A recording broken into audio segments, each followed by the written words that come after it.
This is the knockout artist, Chris Hero. And if you're looking for some true heel heat, you better listen to the boys.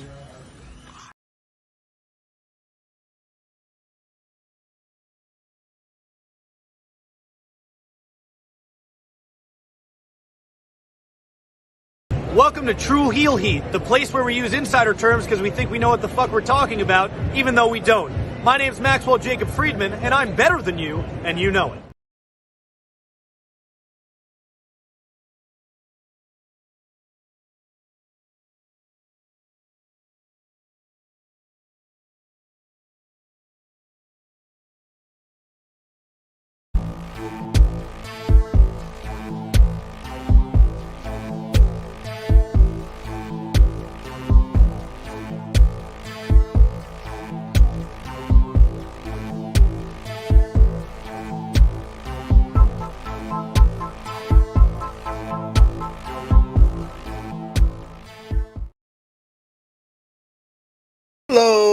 Hello.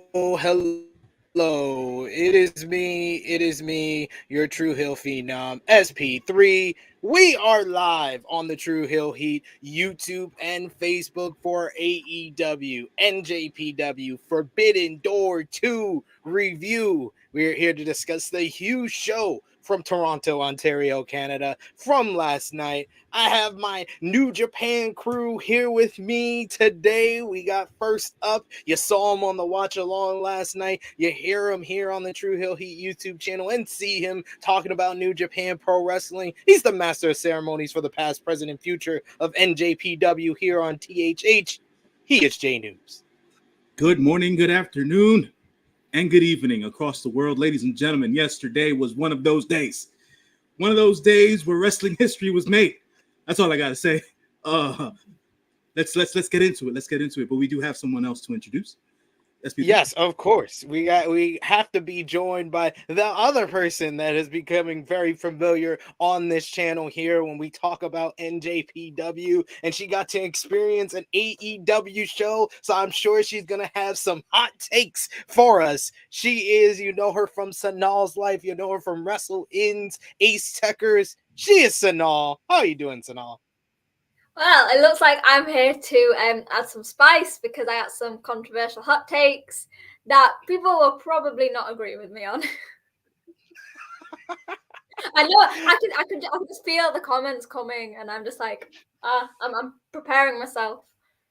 You're getting tensed up by thinking about the comments. Don't think about it too much. Your opinion is your opinion. We welcome all opinions here on the True Hill Heat YouTube channel. But yes, we're here to discuss AEW NJPW Forbidden Door 2. We want to thank everyone who is joining us live here on the True Hill Heat YouTube channel and Facebook. We appreciate y'all for joining us live. We appreciate if y'all are watching us on demand. Show your appreciation back and help out the algorithms by dropping the thumbs up on this video. Share this video with all your wrestling fans, friends, family on all your favorite social media platforms. If you are new to the True Hill Heat YouTube channel, hit that subscribe button, hit the bell to stay notified for all the great content here. And of course, if you're with us live, sound off in the live chat. We want to hear from all of you. Give us your thoughts, your hot takes, your opinions in the live chat. We'll try to highlight as many of your comments as possible. But if you're feeling generous, you could send a super chat donation. That is the best way to have your comment highlighted on screen. If you have a take, you want to hear from us, you want to get your money's worth,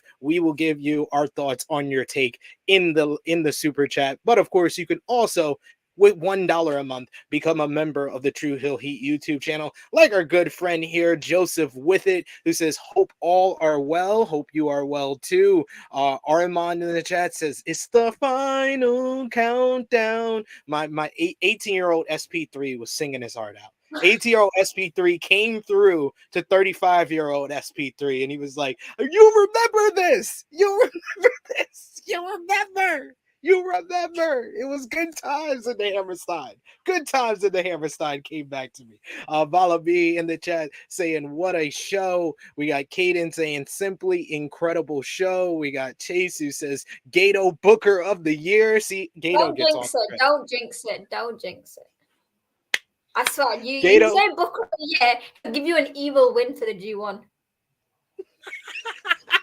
Gato is no longer a coward for now. For now, y'all, he's no longer a coward. We got Wallaby who says still a fucking coward. Absolutely. We got Caden who says SP3. I think we deserve a sermon for the greatness that was Mega Ospreay. Oh, don't worry. We had Romeo on the preview. Remember, J News. He said you're gonna love the unadulterated happiness of recapping a matchup for Okada and Bryan. I have more nitpicks for that, but you're gonna get unadulterated.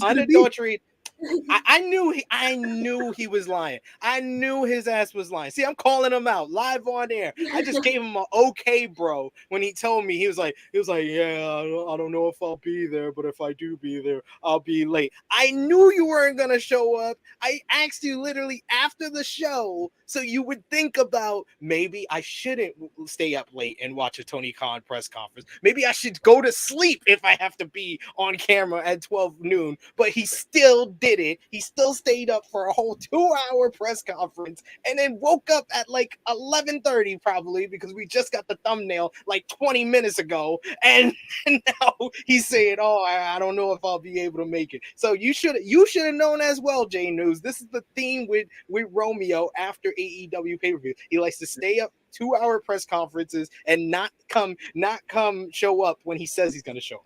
That's not an excuse. You know why? Because last night on the watch along, and John could tell you, I asked his ass, are you going to stay up for the goddamn scrum? And he was like, nah, I'm not going to stay up. I stayed up for the 2 hours on the scrum. I'm here on time. I'm here with you and Sonal.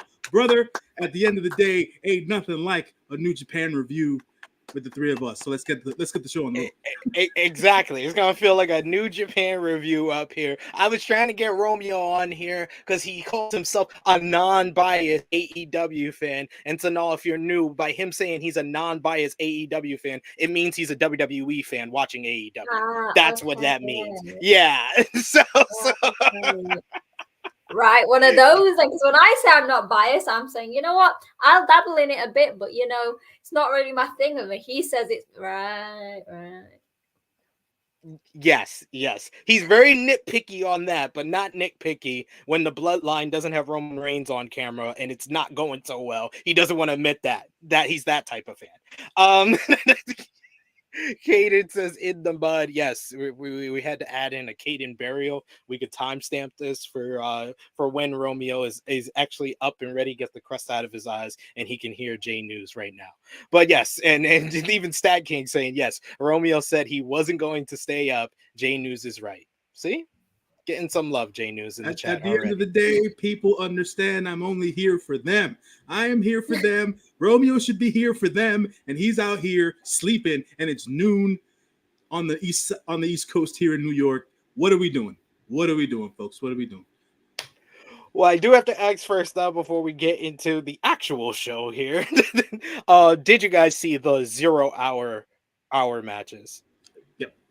Okay, so cool. But before we get into anything, as we always do with these review, give us your one word to describe your feelings on AEW NJPW Forbidden Door 2. We'll start with Sonal because she's already smiling to herself, thinking about what's the one word to give her feelings.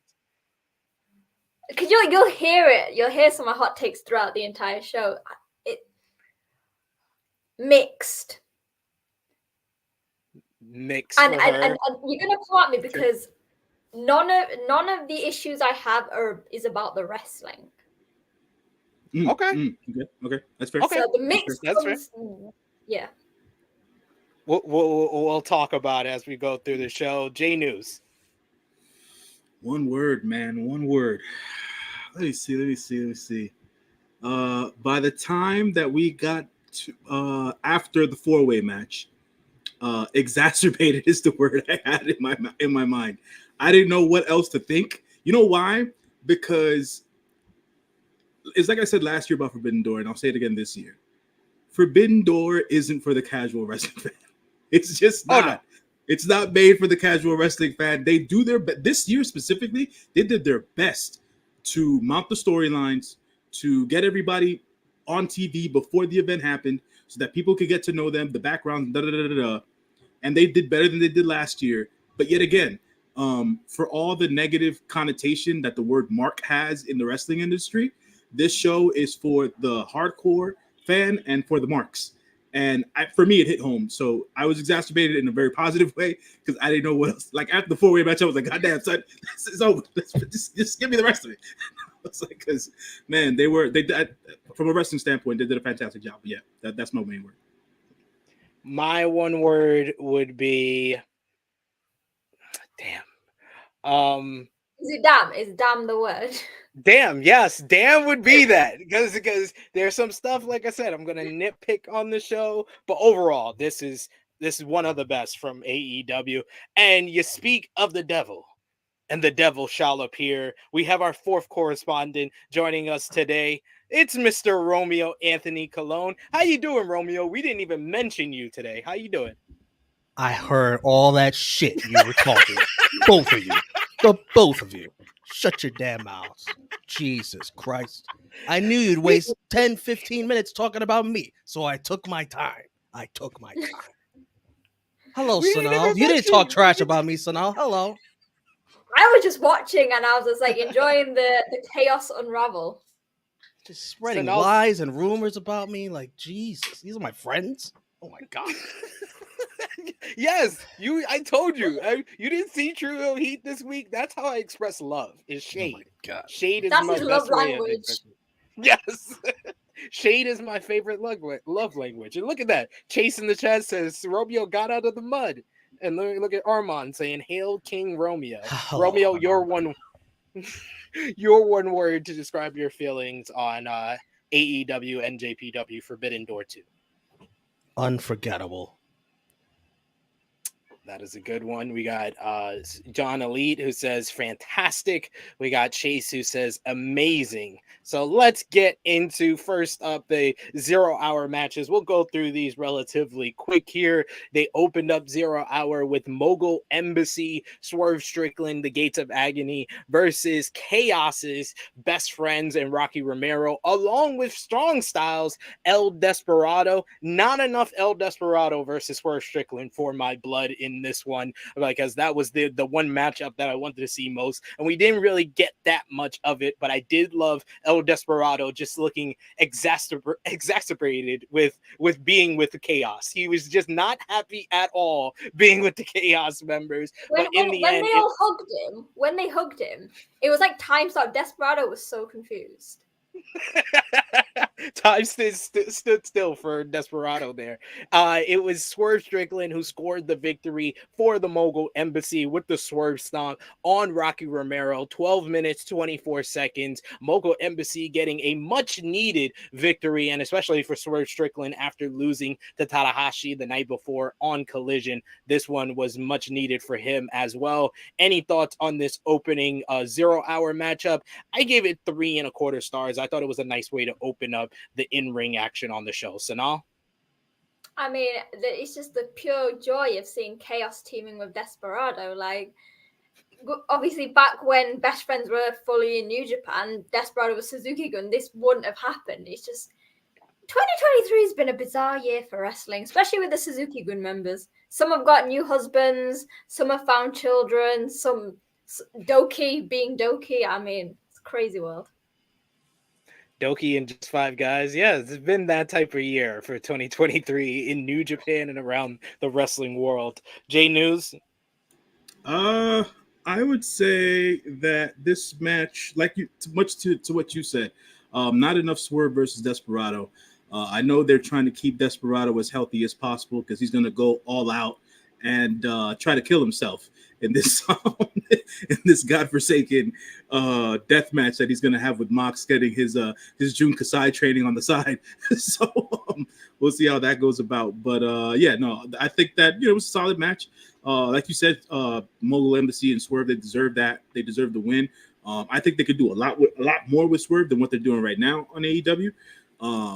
He deserves to be in the title picture. That's just my personal opinion. But we'll see. What title? What title? Any title? Any title, Romeo. Any title. Okay. I just want to make sure you said the title. Yeah. Right now, the AEW World Championship. I would love to see him in that mix, but with Max as the champion. That doesn't make too much sense. But I He did get it. I Go ahead. already thought he should have beat Orange a couple of weeks back. Yeah, but he did that's get a just shot me. there. I was going to say that. Yeah. What did you think, Romeo? By the way, Jay News wants to talk about being on time. I was there for the beginning on the entirety of 0 Hour without Jay News. Just saying. My thoughts on the 0 Hours, mostly the same for like every match. Like they were all decent, like nothing to complain about, but you know, just there. My only complaint is that, you know, one of these matches, this first match, got more time than one match on the main card. If you know what that match is. Yes, I do.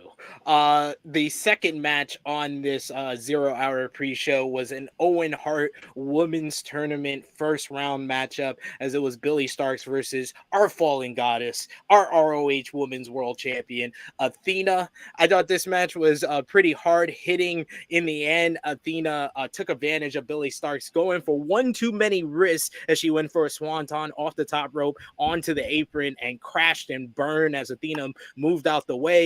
She then brought her into the ring and gave her a spinning code breaker, basically having her elevated on her shoulders and then into a code breaker for the victory here. This match went 7 minutes, 48 seconds. I thought it was decent enough. I gave it 2 3/4 stars. Athena looking strong on a proper AEW show is what I wanted, and this is what we got here. Sonal, what do you think about Athena and Billy Starks? Two people not from New Japan, so what was your kind of first thoughts and reactions to them both here? Well, so this is actually the first time I've seen Athena since way back when I used to watch WWE and she was Ember Moon. So it was really nice to actually see her on this, and it was nice to have some women's representation because obviously on the main card we only had one match. So I think it was nice, and yeah, it was really good for like the time they were given. But I think that's the case with all of the shows in the 0 Hour. It's like they did the best with what time they were given. Yeah, definitely they did, and we're going to talk about the rest of the 0 Hour matches. But I felt like you could have took like 2 minutes off the first match and give it to this one or another matchup that we'll bring up here. Romeo, what did you think about Athena and Billy Starks? Yeah, similar thoughts. Is that Athena's like second finisher, or she doesn't do the clips anymore? She does the O face still. Okay. I was just wondering. But she's trying to save her tailbone by having exactly. Yes, and very smart. Yes, I admire that. This was like, I don't remember seeing too much of Billy Starks. I know there's a lot of hype about her, you know. So I think this is like the first match in a while that I've seen of hers, and you know, I'm sure there's more to the hype than this. You know, I'm not going to judge her off of this one match, but yeah. Jay News? My take on this particular match was that this was the precursor to the women's match on the main show, because the women seemed to wanted to beat the hell out of each other during the show, and I can appreciate that, you know, strong style and all. So get that Joshi spirit going. So yeah, no, I thought that like Sonal said, I think they did the best that they could with what they were given.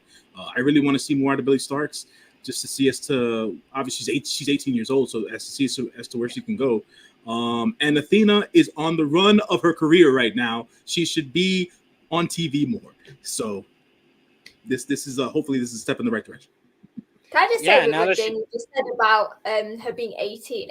When I see the ages of these wrestlers, I feel really bad about myself. I'm like, she's 18. She is on a massive pay-per-view, albeit in the opening.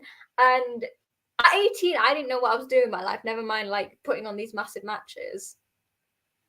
At 18, I was working at Cutco, so she's much better than me. I was selling knives at 18, but Billy Starks is way ahead of the game. And I think that Athena getting the win here, we should see her on either Dynamite or Collision for the next round of the Owen Hart Cup. And her and Willow, that is going to be a banger. They had one of the best champ versus champ of the year so far, so that's going to be great. Next, you had probably the match I thought exceeded expectations the most on the 0 Hour pre-show, as it was El Phantasmo getting the win over Stu Grayson. These guys packed a lot of action into 7 minutes and 17 seconds. It felt like ever flowing. You had Stu Grayson hitting a 450 splash. Finally, it was ELP who got the victory with the CR2 to get the win in this one. I had some people on social media saying that ELP looked a little like Logan Paul. You guys need to say Logan Paul looks a little like ELP. That man was great. He was great in this matchup, and I really enjoyed it. J News, what did you think about ELP versus Stu Grayson? Well, I'll say this. One, I was happy about the fact that ELP was on the show because I didn't know he was going to be on the show. So that was a plus for me. These guys have to have history. They're both from Canada. They ran across the Canadian Indies for a long period of time. So for me, the way the match felt, it felt like they were familiar with each other. It didn't feel like they were strange to one another. So I think that's why they were able to pack in so much in such a small amount of time. But I thought it was a good showing for ELP on AEW TV. It was an AEW show. It was his AEW debut and stuff like that. We need to see more. Well, no, his second match because he was on Forbidden Door. He was on Forbidden Door last year. Remember, he gave Sting the titty twister. That's right. How can I forget? But definitely his first singles match and whatnot. And now that he's a man on an island by himself, we'll see as to how far he can go in the G1. But it was definitely a dope match. And it's always great to see Stu Grayson in the freaking ring. That dude's amazing. So yeah, that's just yeah. I do agree with you. They had really good chemistry for if this was their first time wrestling. I would be surprised because it felt like they knew each other very well. Sonal, what did you think about Stu Grayson versus El Phantasmo? Just like J News, happy to see El Phantasmo on ahead of G1. It was nice, like momentum for him as well. And I see the Logan Paul thing, but El Phantasmo's better. We'll say that. But no, it was really nice. I think this match could have had a bit longer, so that could have taken from the first match and put it in. But I'm just excited now to see what ELP does in the G1. I feel like this because he's been away for a while. We've not really seen him do much, so this was almost like easing him in and also introducing him to another fan base because everyone probably knows the Bullet Club heel ELP that they saw on last year's, and now they've got the new one who hopefully will find a home before the G1. Yeah, we got Kaden in the chat bringing up that they used ELP's old music. He said start the trend of wrestlers using old themes. I wouldn't even necessarily say it was ELP using an old theme because they could have used the excuse that it was just a one-time thing, that new music that he debuted when he versed David Finlay. But it was later on in the night that we realized that, okay, yeah, they are using old wrestlers' themes. But yes. Robbie Eagles even called them out for using Zach's old theme. It's like, wait, what's the music? I was like, oh. And they've had Zach. They literally had him on Dynamite, and he had the TMDK music. It was so strange. Confused. I thought Zach had chosen it. I was like, oh, he wants to go for something old. He wants to go for the throwback one. And then I saw Robbie's tweet. I was like, oh, maybe not. Maybe he didn't know that that's what was coming out. Oh, Romeo, what did you think about ELP and Stu? Fine match. I don't have anything to say about it. I don't know what the storyline Stu Grayson, why he's with Righteous or anything like that. So, and ELP, he looks like Logan Paul because Logan Paul's the bigger name. He's a star. That's why people are saying that. I don't care if he has to look first. Because he makes videos for 14-year-olds. Might be a star because he's future Money in the Bank. Oh God.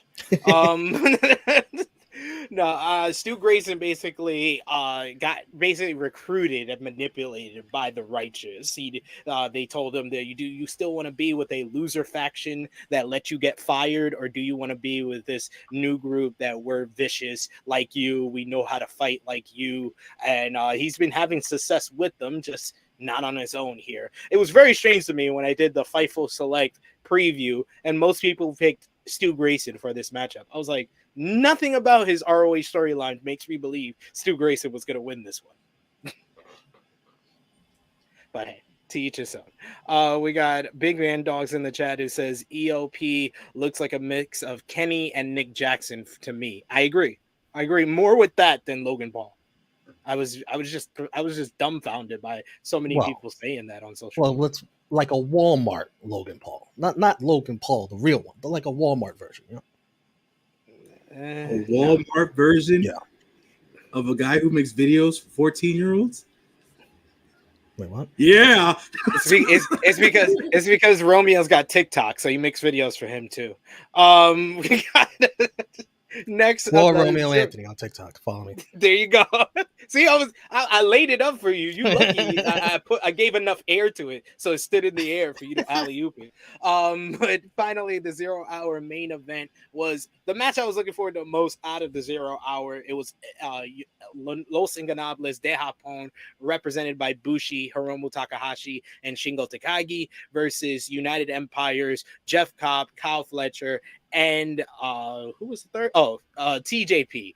This one was good. It got a little bit of time. It was just like, damn, you gave all the time to the opener and didn't give enough time to everything else. But they've packed in a lot in this sprint. This one went 7 minutes 22 seconds. Los Ingobernables de Japón getting the victory with Shingo Takagi hitting the Made in Japan, treating TJP like he's a young lion with his secondary finisher, getting the victory here in this sprint of a matchup. Hiromu Takahashi is a damn maniac. This match went 7 minutes, and I think he bumped on his neck like twice in that 7 minutes. And one of those was Jeff Cobb giving him a belly-to-belly suplex where he just landed right on his neck. LIJ getting the victory, though. That's all that matters. This one I did give 3 stars to, but I wish it was longer. What did you think about this, Sonal? I agree. I mean, I'm going to first give a props up. Bushi didn't get pinned. You know, for me, this is always a big thing if Bushi doesn't get pinned. Like you got 2 big men like on the Empire, so it was like 2 heavyweights and 1 junior versus 2 juniors and a heavyweight. Bushi was, if I'd have done predictions, I'd have picked Bushi to take the fall. But I find it bizarre, and like I was saying this like on my own video that I'm posting. The fact that these 6 are on the opener, like it shows that how stacked the main card is. Like you've got 6 of the most popular guys in New Japan in the pre-show. Like Shingo's on the pre-show, Hiromu's on the pre-show, which I'm still bitter that they didn't give me Darby Allin versus Hiromu. Still bitter. 2 years now, Sonal. We've been asking for this now. It's 2 years. I mean, like a great match, but yeah, still bitter that obviously. And obviously, I think if Dungzilla wasn't injured, we probably would have seen Aussie Open on the main card for like something like that. But obviously that. So it's sad that case, but at least they were still on the show in some way. Yeah, I think the biggest crime of the 0 hour was Hiromu Takahashi, who's having a Wrestler of the Year campaign as junior heavyweight champion, being on the pre-show. That's a crime. That's a crime. That's not enough credit to this man. This man still hasn't been on the main show for Forbidden Door. Missed out due to illness last year. This year, due to booking malpractice by Tony Antoine Khan. Romeo, what did you think about LIJ versus United Empire? A fine match. It should have been longer than the first match. You're right. And yeah, LIJ deserves better. They should, if they're not going to be on the main card.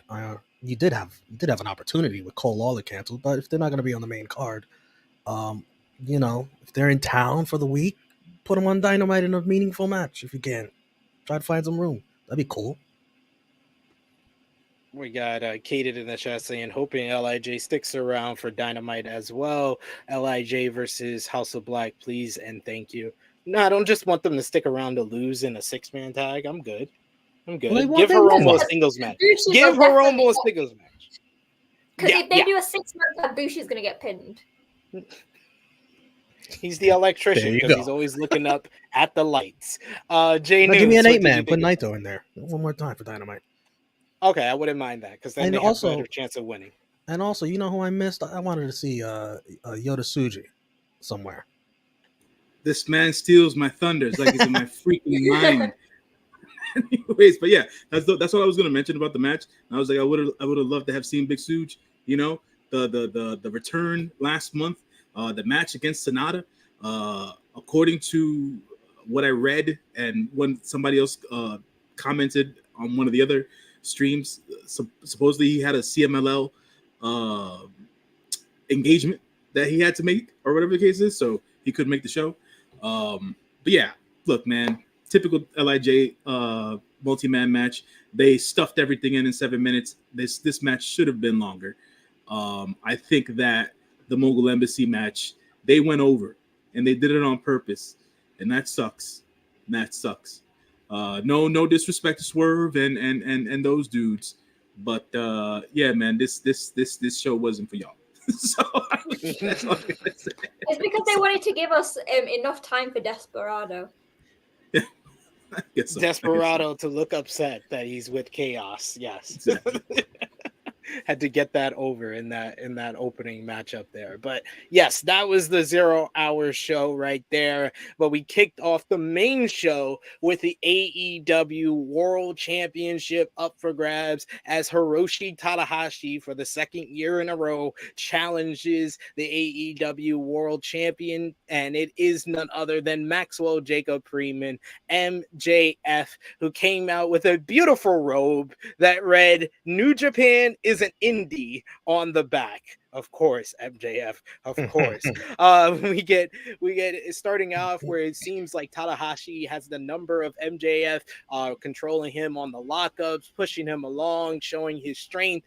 MJF just says, "All right, enough of this shit," until Tanahashi starts a "you're a coward" chant and gets MJF to come back into the ring. And MJF worked this matchup very in an old school way. He worked over the ribs of Tanahashi after dropping him on the top rope with a front suplex. He was taunting the crowd, getting as much energy from this loud Toronto crowd as possible. He's working abdominal stretches and bear hugs, just very old school in nature. And I loved commentary bringing up how the abdominal stretch, also known as the Cobra Twist, was the finisher of Antonio Inoki, talking about the history of New Japan in this matchup, and talking about MJF, despite his the way he talks, he is a student of the game and knows that much. Eventually, Tanahashi made his comeback. MJF injured his always janky knee by dropping him knee first on the mat, and Tanahashi attacked that with dragon screw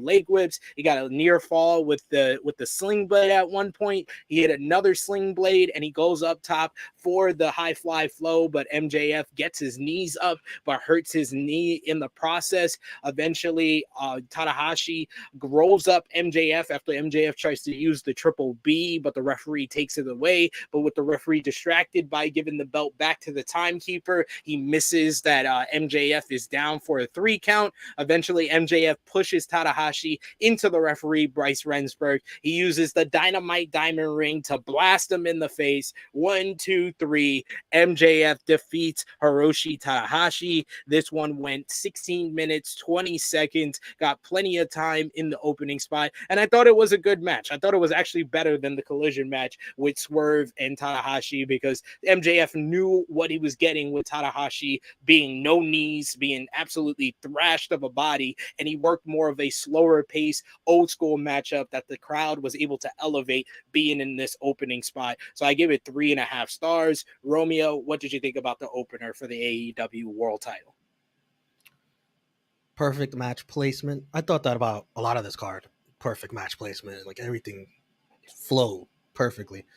MJF is hilarious. The playing the air guitar looking like a goofball.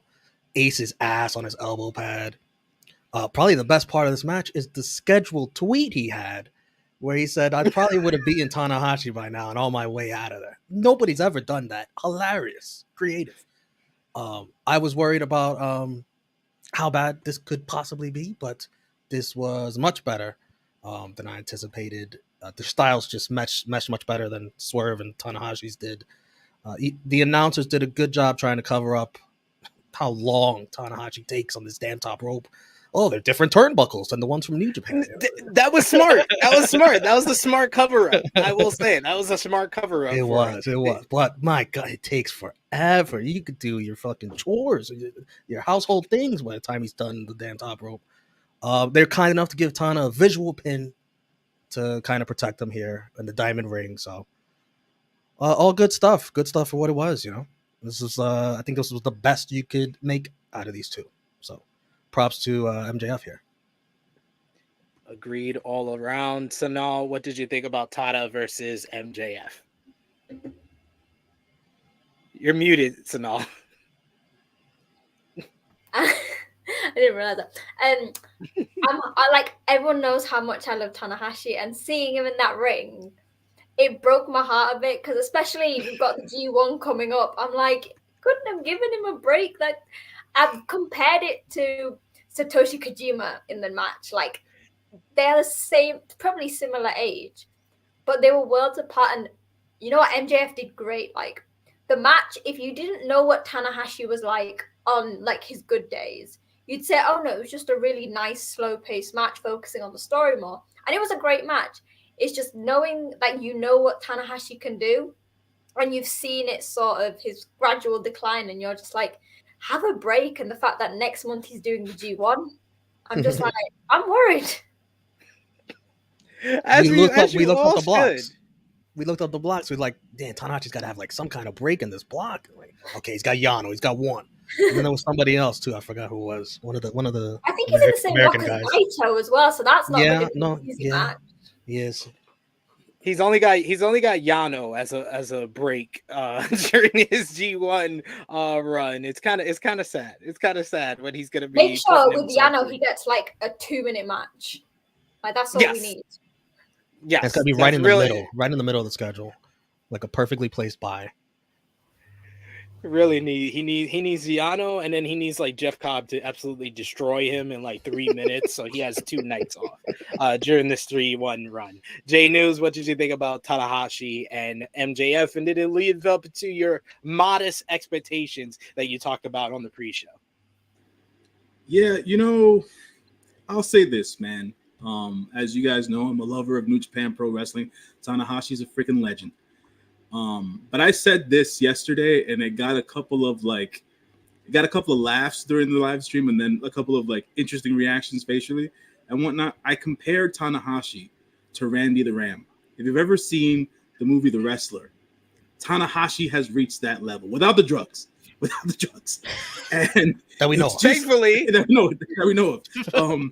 It's just hard to watch him wrestle nowadays, man. To Sonal's point, to Romeo's point, MJF did a terrific job in this match, working that slow, methodical pace. I hinted to our tribal chief during the watch along, just because it just felt like one of those matches. Yeah, man, this is the best they could have done. And I applaud them both for that. It's hard watching Tana wrestle nowadays. It just is. Kojima can still go at his age. There's no comparison there. They just had different styles in their careers. Looking at that, and it was solid, man. It was solid, and it was a good way to start off the show. And no one looked bad in this match. So, yeah. But I think we can safely say this was probably MJF's worst title defense of his reign so far, because he has had pretty much nothing but 5-star matches before this title match. So you gotta it's the give and the take. You're right in that, but in the sense that he got the best out of this that he possibly could, it's a win. I agree. We got in the chat here, Kaden saying this was the perfect match for Tada. Not usually a fan of slower matches, but I really like this. We also got Big Man Dogs, who says a big part of MJF's character is that he's secretly a terminal online smart mark. Yes. He's the biggest mark in the business. He's the biggest mark in the business. He can call everybody a freaking mark all he wants. He's the biggest mark in the business. He knows every single person who walks into that ring, no matter what company they're from. He is a true student of the game. MJF, man, all the props to you. All the props to you. No matter what he says. And Caden just put in this comment so I can roast him. He says, SB3 knows I'm generous with the stars. You'll see that tonight, 4 stars. And this is why I tell you always, Caden, stop doing star ratings, because you're really bad at it. You're really bad at it. Oh, you're really bad at it. Caden. Oh. You're really bad at it. But next up, speaking of Satoshi Kojima, he was next up against CM Punk in an Owen Hart first round men's tournament matchup. And CM Punk, my lord, this Toronto crowd, they give him this John Cena like massive reaction, just loud boos, couple of cheers. You get the CM Punk chants, then they're overridden by boos. Then you get Kojima chants because they're on Kojima's side, and they just went out here and had a very kind of strong style type of matchup, very chop heavy. Satoshi Kojima just not holding back, just completely tearing CM Punk's chest apart with these chops, just unloading on this man. Love the Kobashi chops in the corner, and he does it twice to him. You get CM Punk, who really played up the fact that he was getting the reaction from the fans. And I got to bring up that Kojima chop on the floor where CM Punk runs into Dasha, and Dasha has to dive out of the way. That was fantastic. You get CM Punk really playing to the crowd, doing the Hulk Hogan leg drop in Toronto, and then doing the ear cup. Then he calls back to his ROH shoot interview with Samoa Joe, where he does the Lariat, Kojima in the corner. That was great. But Kojima, oh my Lord, can we talk about this elbow drop?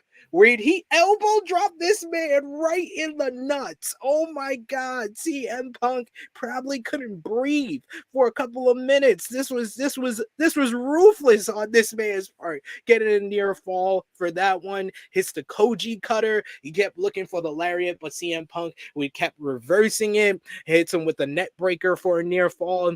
Kojima blocks the go to sleep, and he hits a brain buster for a near fall, but Punk is able to kick him upside the head with a roundhouse kick, then hit the go to sleep. This one goes 13 and a half minutes. CM Punk advances in the Owen Hart Memorial Tournament and will face the winner of Roderick Strong versus Samoa Joe. I really enjoyed this matchup. I'm gonna go as far as to give it 4 stars. I really enjoyed this matchup. This is a high quality Kojima for a man his age who's older than Tanahashi. He gave us the best possible matchup that he could. He made it very strong style oriented, and CM Punk was just having a field day with someone he's always dreamed about facing here. What did you think about Kojima versus Punk, Sonal?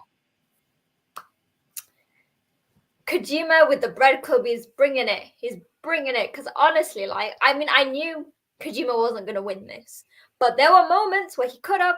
There were moments where I was like, Kojima's going to bring something out. And I love the psychology in it. Like you said, the Lariat, but it's like when Punk did the Mongolian chops. Yes. Like, Tenzan, I was like, ooh. And then the crowd just made it even better because they were giving the heat and they were cheering for Kojima. And there was no titles on the line. It wasn't very long, but it was everything great about wrestling. Like I thought it was, I was surprised that Kojima was on the main card. Like you're going to tell me you're going to put Shingo on like the pre-show, but Kojima worked it perfectly. And I'm so glad that he got the opportunity to show, right, you know what? The New Japan dads can still go in big matches against some of the top stars. Love that for him as well. J News, what did you think? I think somebody had asked me during the watch along, like when was the last time Koji was on New Japan Pro Wrestling television, and I had to inform folks about him being on Noah and All Japan, and recently being GHC champion and stuff like that. He hasn't been on New Japan as of late. It was cool to hear commentary talk about Kojima's history and what he's done throughout his career, and basically playing him up and making sure that the fans at home understood how much of a legend and a star he has been in Japan. So that to me was a plus from a match standpoint. I thought this was the best that they could deliver. I would have wanted to see CM Punk versus Shingo in this particular instance, or if they hadn't put Ishii in that tag match, I would have loved to have seen him versus Ishii in the instance. But since we got Koji and Koji can still go, like for all intents and purposes, the 2 elbow drops we saw in this entire card landed in places that they shouldn't have. Right, so Koji, so Koji drops on, he freaking elbow drops CM Punk's dick, and then freaking Okada over here breaking Daniel's freaking arm. It's what the hell's going on, guys? What the hell's going on? But at the end of the day, I think seeing the machine gun chops, him getting CM Punk off the turnbuckle and saying his phrase and stuff like that, and take his catchphrase and all that, like hitting the moments and hitting the beats is what I was looking for, especially with the older wrestlers and stuff like that. The greatest hits as we call them, and Punk didn't look winded and or tired in there, being that he wrestled back-to-back nights. So props to him. That Toronto crowd does not like CM Punk. Canada does not like CM Punk. Get used to it. It ain't gonna be just there. No, I feel you. No, you're absolutely right, Romeo. But at the end of the day, it's like he ain't do nothing to y'all. He did absolutely nothing to y'all. He ruined Kenny. Kenny's a god in Canada. He tried to besmirch Kenny Omega's name when we all know, say it with me, Kenny Omega did nothing wrong. At the end of the day, all I have to say is this match went better than expected, and it was a late match to put onto the card at that. So props to Koji for still doing the damn thing, and CM Punk for being a pro, right? So I'll say that. Romeo, your thoughts? I love the synergy of the real AEW World Champion followed by the guy who said he never lost it. I kind of wish he was still carrying around that bag that he brought out in his debut. Yeah. It also the synergy of like two guys working with older talents and making them look better than they probably should. If Punk is going to start throwing his t-shirt in the crowd after his entrance, watch out. He might get one of those one night stand reactions. Remember that when John Cena did that? Watch out. I really feel like he's gonna eventually get that. I think he was looking for that because he throws it in the crowd and he watches them. Yes. He wants that. He wants somebody to do that. Kojima was impressive, even his titty flexing. I don't know much about him, honestly, to tell you the truth. But at this age, I thought he moved around good. The crowd was electric, louder than Collision, as I thought they were going to be. And even though Kojima had zero chance, they bought in just for fun, just to root against Punk, and to show respect to the legend. The Punk leg drop looks like it's here to stay. That's going to be like a staple in every match of his, probably.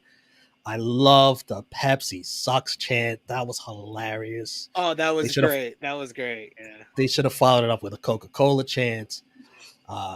Credit to Punk and MJF. They did good jobs here back to back, and the respect after that Punk showed Kojima, it felt a little off script because he was playing such a heel during the match. But that was nice. That was a nice moment. Yeah, you got to still play up the fact that he is a tweener, and I think they're fully embracing that he's gonna get this kind of John Cena reaction, because although there was a lot of vocal fans that hated him, you still heard the Punk chants for him. So he's gonna have his fans, he's gonna have his detractors. So you should really embrace the fact that you have a bona fide tweener now that they chose to keep MJF on the heel side when he was getting a little bit of that reaction last fall. Now they have it with CM Punk. But let's see, we got a couple of comments to feature here. All of us seem to be high on Punk versus Kojima. You got Stat King who says yeah, he wants them to throw the shirt back. Yes, he definitely does. He definitely wants that. So whoever caught that was like, this is my shirt now. Fuck that. I was gonna say I would have thrown it back, even if it was the wrestler I hated the most. I'd say, but you know what? Yeah, that's something I'm gonna keep. It's got FTR on it. I like it. We got Kaden who says Punk has also looked good since coming back. Yes, he has, and this was the first time where he really had a test where it was a singles matchup, and he didn't have anything to kind of lean on. So I think that this was kind of the first real test where we could say, okay, Punk looks like he's back, he's getting back into the flow of things. We got Big Man Dogs who says this match was much better than I expected. We got ALW who says it was my least favorite match of the card. I guess you didn't see the Team Sting versus Team Jericho match then. Hey, congrats to AEW. I think that the Kojima match was one of my favorites, just in the sense that like I loved how much Kojima showed himself. Like, obviously maybe that's just me because I'm like a massive New Japan girl and like I love watching Kojima, but for me to see Kojima on such a huge stage and being able to prove it, that's why it was one of my top ones. But then maybe I'm Well- just biased. Well, I'm the opposite because I don't know anything about Kojima, honestly. And here I am, watching him, probably first time I remember. And I'm impressed, even at his, I know he's past his prime, but I could tell, he's a big deal. Just the way he was moving around. Yeah. You could tell he was a big deal in his Yeah. prime. That was the whole point of the matchup. And AEW admitting that he says, love seeing Kojima, but I don't like Punk. So sometimes you got to take yourself out of the fact that you Not don't everyone. like somebody and take a match for what it is, sir. Not everyone can be unbiased. I guess. And we got Stat King, who's definitely not biased, guy from Chicago, whose favorite drink is Pepsi, probably. John Martin saying it was one of the best on the card. Okay. Going too much there. All right, next up we had the AEW International Championship up for grabs. It was Orange Cassidy defending in a 4-way matchup against Katsuyori Shibata, against Zack Sabre Jr., who, yes, came out to no TMDK music. I was so disappointed, and so was Zack as he told the camera. He was like, got the wrong music. Where's my TMDK music? Damn. And Daniel Garcia, who comes out to a song that's probably on the Power Book 2 Ghost soundtrack.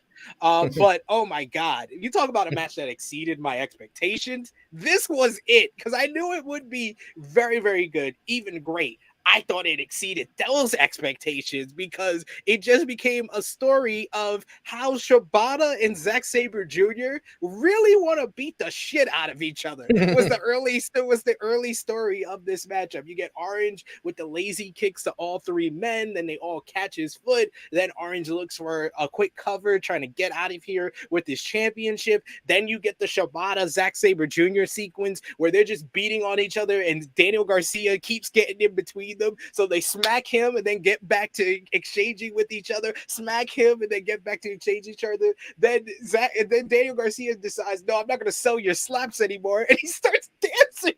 Yo, the dance marked me. I marked the fuck out for the dancing. That was great. Then he clotheslines both guys, starts doing his dance again. Then you had Orange coming in. We get a double submission spot where they both got the Cobra twist on, and Zack and Shibata are still slapping each other. Then we get all four men down, and the crowd is chanting, "This is awesome." You get Shibata getting a sequence with Daniel Garcia where he just pummels this man into the corner, hits the sliding drop kick. Then you get Shibata and Orange Cassidy, and I love commentary in this point, kind of pointing out that their whole friendship started at last year's Forbidden Door. So they sit down with one another and start exchanging slaps in this one. You get Zack Sabre Jr. exchanging with Orange, exchanging with Daniel Garcia. He goes after Orange's arm at one point. Then we get Shibata's in the ring. He gives the PK to Daniel Garcia as Zack is already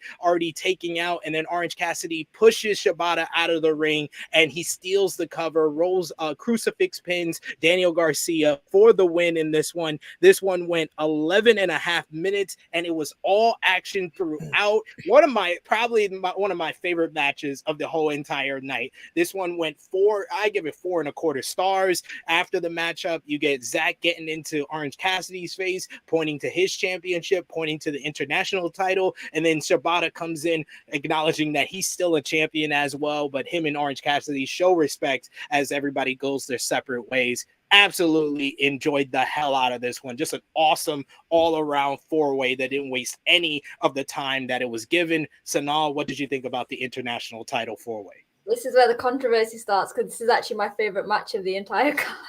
I don't blame you. Told you.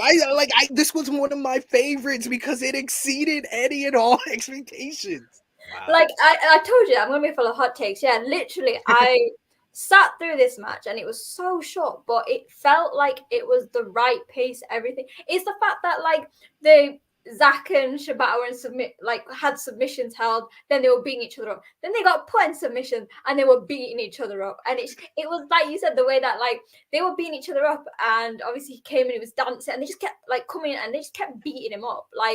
It was so simplistic, so short, but with the four guys with some different characters. Even the start when Orange Cassidy was just kicking them nonchalantly, I think that, like, I think they mentioned it on commentary. And I think a lot of people said, like, you either love or you hate Orange Cassidy. And, like, I don't watch AEW that often, but whenever I watch Orange Cassidy, he makes me excited to watch because he's hands in his pocket 1 minute, flying the next minute. And yeah, like, I think it was maybe one of the shortest matches on the card, but it was my favorite. Yeah. I Did you hear Sonal? Did you hear by any chance Bryan Danielson's comments on Orange Cassidy on his press conference? I didn't. He said something along the lines that, like, at first, like, he wasn't sure what to make of Orange Cassidy, and then, like, now he waxed poetically so much about him. It's like he wants to wrestle him. Well, that's the thing. I thought that when I first saw him, I was like, I don't know how I feel. Like, I've got Yano, I've got Taguchi, but this feels different. But then I watched a few matches, and how, like, he's not just one thing. Like, he doesn't just keep his hands in his pocket. Like, he can change dynamics so quickly, but then quickly go back to his character. And I think that's what's so good. And you can see Zach getting, like, riled up. He's like, because that's gonna piss Zach off because it's complete opposite of him. And I just loved seeing that, like, Zach get angrier and angrier. And then obviously at the end he was like, it's not over. And I'd love to see a singles match between Zach and Orange Cassidy. I just love how he now uses the whole character to just get people into a false sense of security. So then when he starts wrestling, they're just like, oh shit, what the hell happened? Like he just put on the fast forward button on me when he was going in slow motion. J News, what did you think about this 4-way here? Yeah, man. Probably top 3 matches of the night for me. I'll say this: the whole sunning of Daniel Garcia during the match thing popped me, because unlike most fans, I hate the dancing thing. I really, really do. And it's like, yo, listen, I get it. No, listen, it entertains people. I get all that, man. I had enough with the dancing with Alex Wright and 3 count. You know what I'm saying? I'm that old. I'm WCW old, guys. I can't be taking this dancing shit anymore. You know what I'm saying?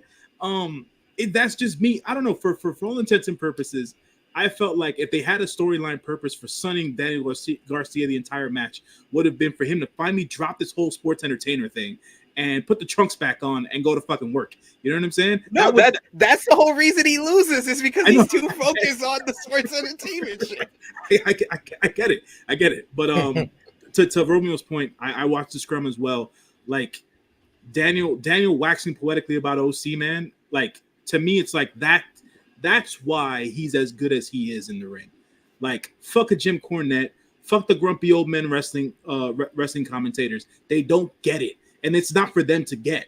You understand what I'm saying? He's our generation's antithesis to what classic professional wrestling is, but he's still a hell of a pro wrestler, and his gimmick and his character works.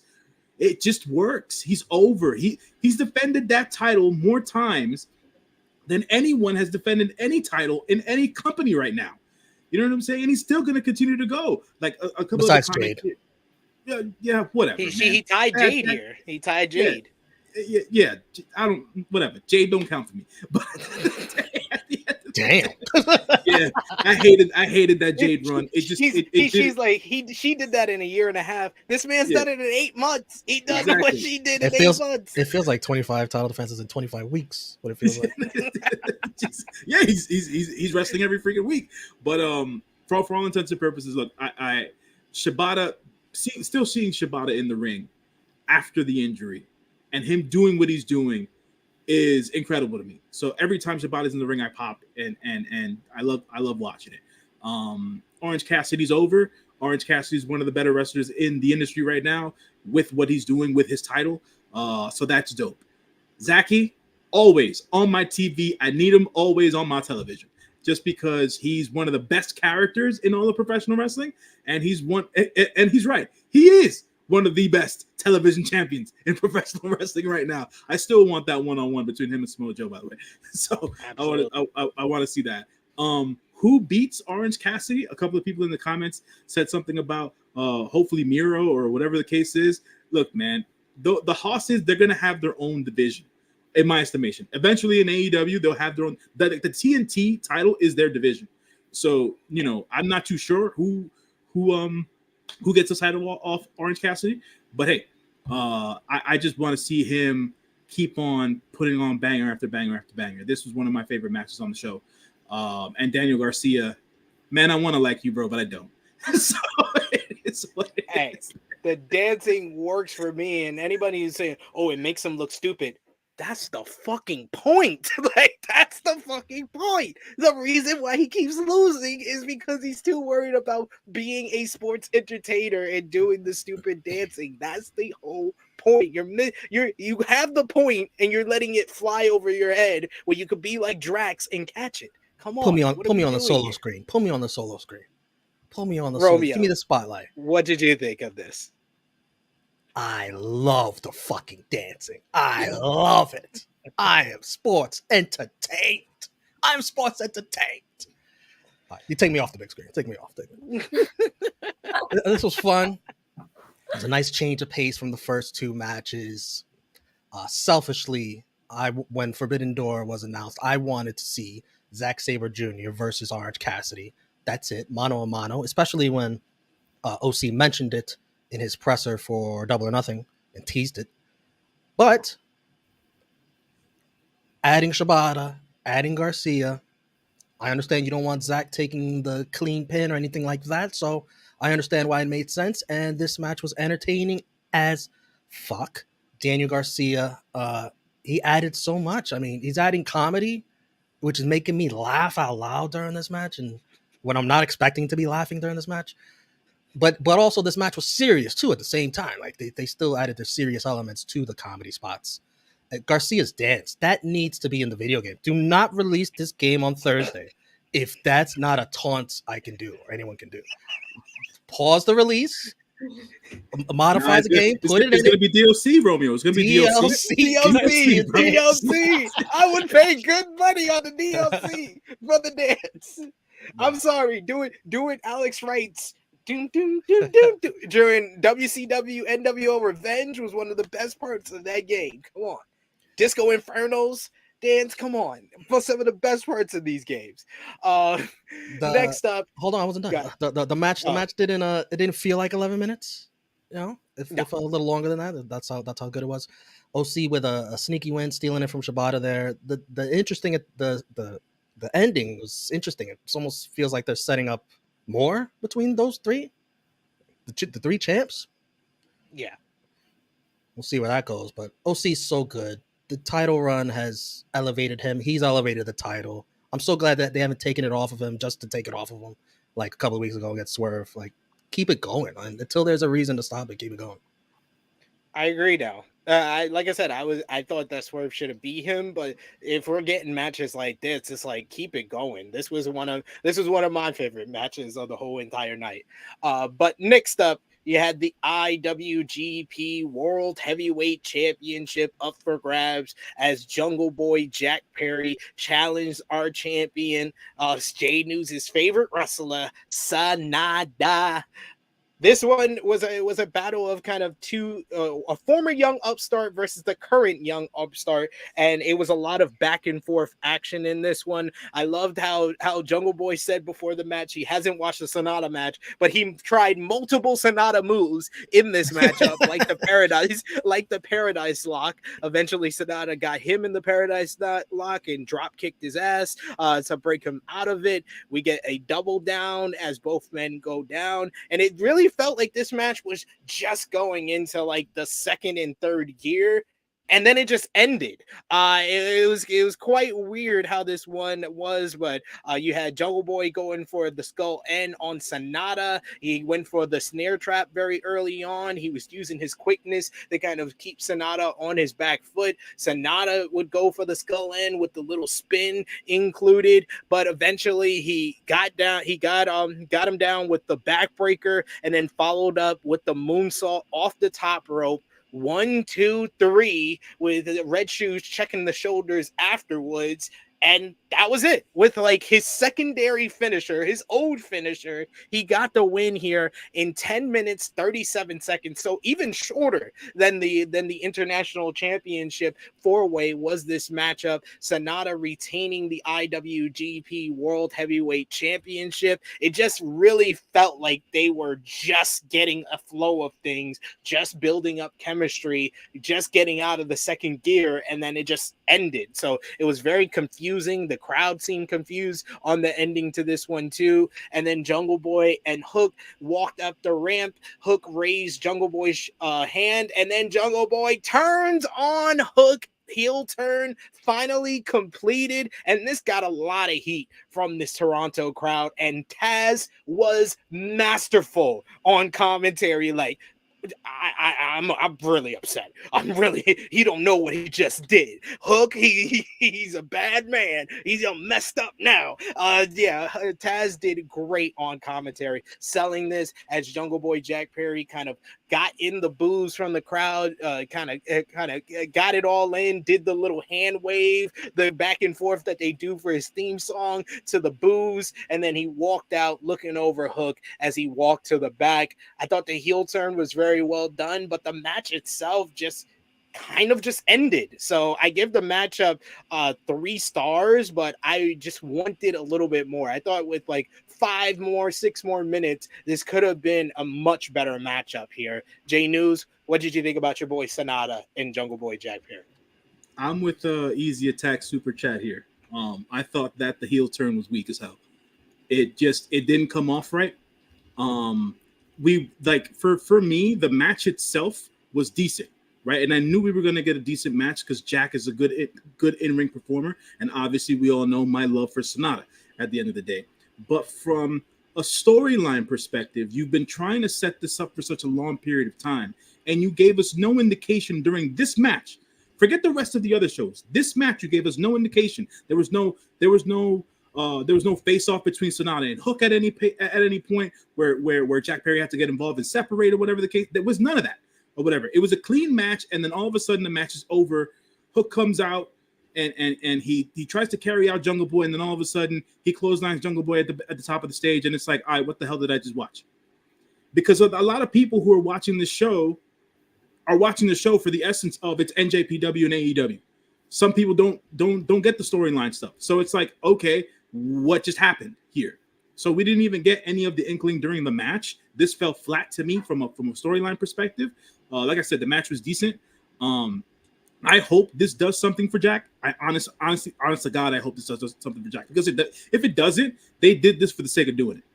At the end of the day, if he doesn't change his look, if he doesn't change his demeanor, if it doesn't come off right from pull a Sonata. I think that's the only way he can go. Like for real, like if he doesn't want to cut his hair, he can straighten it and put it in a man bun, right? Just so he can come off heelish or whatever the case is. But he has to change his look somehow. And the entrance music, obviously, got to change or whatever. And we'll see how the attitude shifts. But this was probably the most predictable thing to happen because everybody was waiting for this to happen. But for me, it didn't happen in a way where it made me care. You know what I'm saying? So like this kind of dropped the ball for me from a storyline perspective. The match was fine. Yes, it did deserve more time. Because like SP3 was like SP3 was saying, if they got more time, they were into second, almost into third gear, and then all of a sudden the match just finished out. Another thing I'll freaking nitpick about. Why was this the only match Red Shoes was refereeing? What the hell was that? I thought Red Shoes would do more than one match. I thought he would referee the main event, but yeah, man, I was like, what the hell? What? Anyways, that's just a nitpick at the end of the day. It doesn't detract from the entire show and how I felt about it. But like, yeah, man, like I was saying this during the stream. I felt like they could have given Sonata another opponent, right? That's part one, and then secondarily, it's like, okay, he's if Adam Cole wasn't sick, maybe Adam Cole would have went better. Adam Cole's feuding for the World Heavyweight Championship. I understand that, lose to Sonata.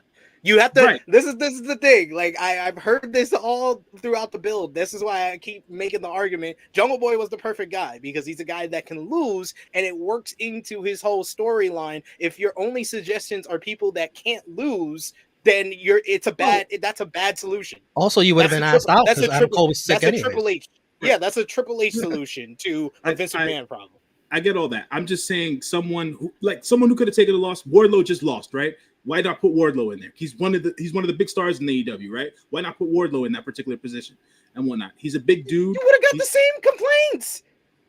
How You would have so? got the same complaint because people say, "Oh, Jungle Boy's in this. Oh, Jungle Boy, he just lost the World Championship. So you're gonna get the guy who lost the mid-card title to verse him? Wardlow would have been You're gonna buried get the even same more. Yeah, Whatever. More I in mean, the at the end of the day, I'll lose the battle and debate on this. I can care less about it. It just didn't fall right for me from a storyline perspective. If Jack doesn't do anything with this, it's going to be all for naught.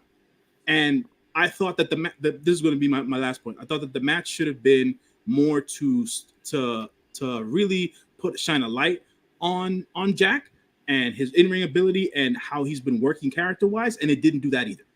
So I don't know. Sonal, what did you think about Sonata versus Jungle Boy Jack Perry? A tale of two halves. So the match itself was great. There is the whole talk that maybe Sonata could have had a bigger opponent. I think going into the G1 and the match with Tsuji, I think it works that Sonata is working with all these younger guys.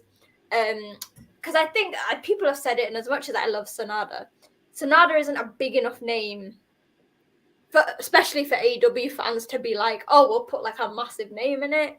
And I guess it was more probably for Jungle Boy, but as a New Japan fan, I think Sonata did great. I like how he was so like Jungle Boy was so inadequate for Sonata that Sonata won with his Muta Moonsault, which is not his finisher anymore.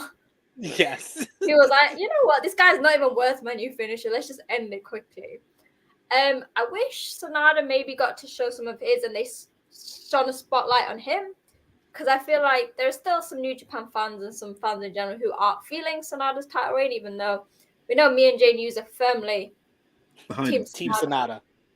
You know, but yeah, it's like everyone was saying, the heel turn, I think people expected it, but for people who don't know what's going on, there was nothing. Like, I know they kept pointing the camera to Hook, but like that was it. Like, he didn't have any expressions that showed there was any discourse between them. And I know some heel turns are very spontaneous, but this was almost like, did Sonata drive you that crazy that you suddenly turned on?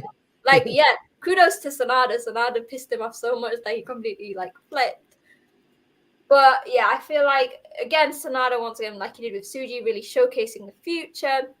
And with Jay News, like, if nothing happens with Jungle Boy, I'm going to be disappointed, because Sonata could have had a younger opponent. Like, hell, I know he did amazing in his match. I wanted Sonata versus Takeshita. Like, I'm not going to say this was just from like a DDT lover. I wanted that. If Jungle Boy doesn't do anything, they robbed me of that match. Don't you kind of want to see like Takeshita versus like everybody in the New Japan roster? Yeah.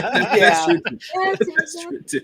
I mean, if you'd have told me this like a year and a half ago when I was watching DDT and like Takeshita, obviously like the 37 Kamina, if you'd have said he's gonna be teaming with Shota Umino, I'd have told you, why are you gonna tell me two of my favorites are gonna be teaming together? But yeah, like it was a good match, but I just feel like Jay New said, if Jungle Boy doesn't capitalize on this anyway, it's just gonna be a wasted match for Sonata. Romeo? When the match started and the crowd started, they chanted for Red Shoes, you know, honorably, they love Red Shoes. Then they started, we love Red Shoes chant. I was like, oh, don't tell me this whole match is about to be hijacked by the crowd just cheering for Red Shoes. They love the referee more than the two guys in the ring. I was like, oh man, I feel so bad for these guys. But no, let's stop there. It's a fine match, way too short, which kind of proved Sonata's point that Jungle Boy is not worthy of a title shot again for his title. He doesn't even know him. And the post-match angle is premature ejaculation. There's so much more story to tell with this Jungle Boy heel turn. And they rushed to get to this chapter. I would have done the summer of Jungle Hook. Jungle Boy and Hook being a tag team on the rise, earning a tag team title shot against FTR at All Out.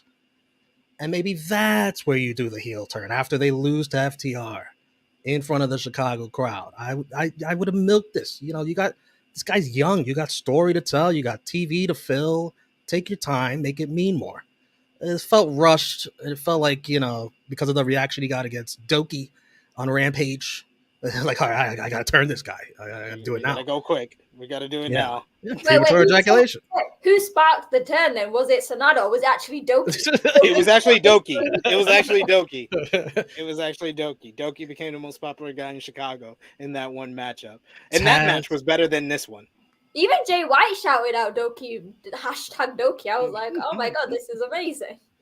Taz was hilarious. The crowd starts chanting for him. It's like, Jungle Boy's a dead man. It's like, oof. And then he walks off like, oof.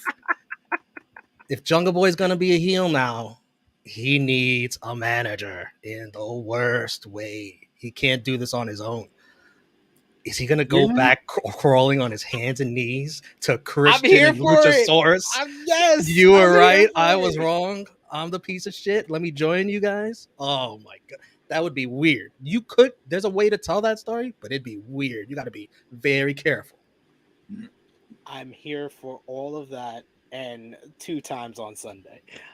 We do have a couple of super chat donations here. Thank you so much, Easy Attack, aka Professor Chris, showing us love, and you can show us some love as well in the live chat if you want your comment highlighted on screen for sure. He was talking to me because I hit him up when Romeo said he was late. He says, I got your message just now, waking up, busy weekend with the wife. Ha ha ha. Thank you so much for replying back with the super chat donation, good brother. And then he says, talking about this matchup, he says the Jack Perry heel turn was weak and obvious, but the kid needs something, so I won't complain. Thank you so much for those super chat donations, Professor Chris. Always appreciate the love and support that you show us here, good brother. A couple of more comments that I see for us to highlight here. We got Chris who says, I agree, 3 stars. We got Caden with a difference of opinion saying, loved the heel turn. We got Peter who says, I thought the heel turn was good and got a great reaction. I agree with that as well. We got Stat King who says the heel turn was dumb to me. Hook has been through some battles and gets taken out by a Hook has been through some battles. What battle? The battle of wait, no. Like, hold up. Are we talking about the same Hook? Like Hook, the longest match he had was him whooping Ethan Page's ass for 13 minutes. That's the battle. It's the battle of life. It's the battle. Oh, he grew up in Long Island. I mean, that's battle. Yes. Hey, listen. There's certain parts of Long Island that ain't all it's cracked up to be. But at the end of the day, I get it. Do you agree with the take that they shouldn't have rushed this? Or you felt this timing is fine?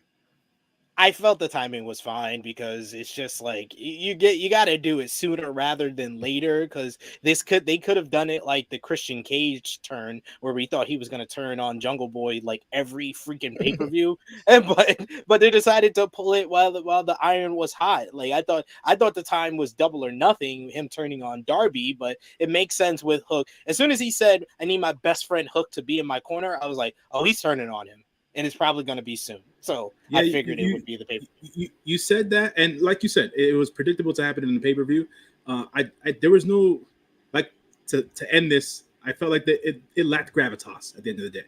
Like there was nothing to care about at this particular juncture. There was nothing to care about. The announcers were talking about how Hook wasn't there for Jungle Boy on Rampage. It's like, that's why Jungle Boy's mad? What? Rampage? No, I get where Peter's coming from here. He said he didn't attack Hook because of something Hook did. He did it out of frustration and because he's sick of losing the big one and saw Hook with the title. He let us know the reason why he was going to turn on Hook in the promo where he accepted the open challenge. He was like, every time I look at Hook, I feel naked not having a title. So he gets a big title opportunity. He loses again. He's like, okay, this might be the only title I can get.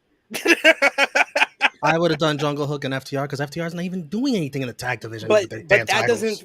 doesn't fit the story. I was okay with that, but that doesn't fit the story because the whole story is that he's the only pillar to never win a singles title. So just going after another tag team title, that's reverting back more than I think it adds to the story because he's just trying to win the title. Period. Now. I get the no. points. It's singles title. He specified that. I get the plot points, but I think the believability factor is where it sits with me. Like I just didn't feel like it was believable. This whole thing. Do you think Sonata was stood there like, this is flashbacks? Yeah, yeah. Is this what LIJ thought when not evil? He's just like, is this what it feels like to watch what happened to evil? To lose your best friend. He was like, is this what I did? Did to them.